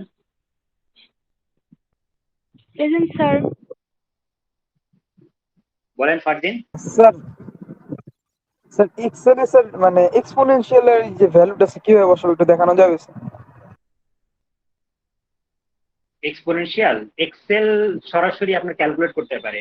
এই যে এখানে ইএক্সপি যদি আপনি লেখেন একটা, হ্যাঁ, এক্সেল তো আপনার ফর্মুলা তো লিখতে পারে, ইকুয়াল টু লিখে ইএক্সপি, এই যে লিখলেন দেখেন চলে আসছে, রিটার্নস আর raise to the power of a given number, exponential function. তো এটাকে সিলেক্ট করলে চলে আসবে, এটাকে সিলেক্ট করে আপনি যেই ভ্যালু দিবেন, ঠিক আছে? এক্সপোনেনশিয়াল -0.2 এটা লিখে ইকুয়াল টু দিলেই চলে আসবে। এক্সেলে মানে দেখানোর মেইন উদ্দেশ্য যে জিনিসগুলো সহজে বের করা যায়। এখন আপনারা এইভাবে করবেন কিনা আপনাদের ইচ্ছা, আপনারা এক্সেলে করতে পারেন, আপনারা নর্মাল ক্যালকুলেটরে করতে পারেন। যদি ফরম্যাট সবগুলার সেম থাকে তাহলে হয়তো এক্সেলে করে রাখলে সুবিধা হবে, কিন্তু ফরম্যাট সেম না থাকলে তো আসলে সুবিধা হবে না। Thank you sir. ইএক্সপি লিখলেই চলে আসে, ইএক্সপি লিখলেই চলে আসে। Thank you sir. Okay sir. Fahim, present sir. মুমিন,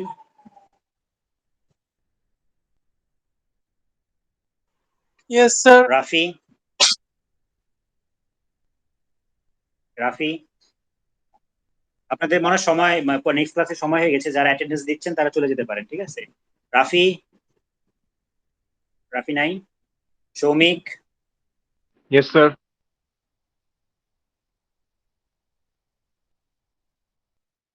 Rukhsana, Maria, Ruksana, Yes, sir. Yes, sir. Yes sir. Muaz, Amit, present sir. Sadhan, Alif, Present, sir. Yes sir. Kamiul, yes sir.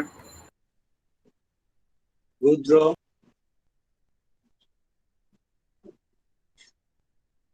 রুদ্র নাই। Jubayer, yes sir. Faisal Molla, yes sir. Faisal Ahmed, yes sir. Muammer, yes sir. Fardin, yes sir. Jony, yes sir. Ashfaq, sir ওর exam আছে sir, ও present দিয়ে গেছে sir message. Anika, Yes, sir. Noman, yes sir. Arfin, yes Umme sir. Mahin, Present, sir. Maksud, yes sir. Shakib,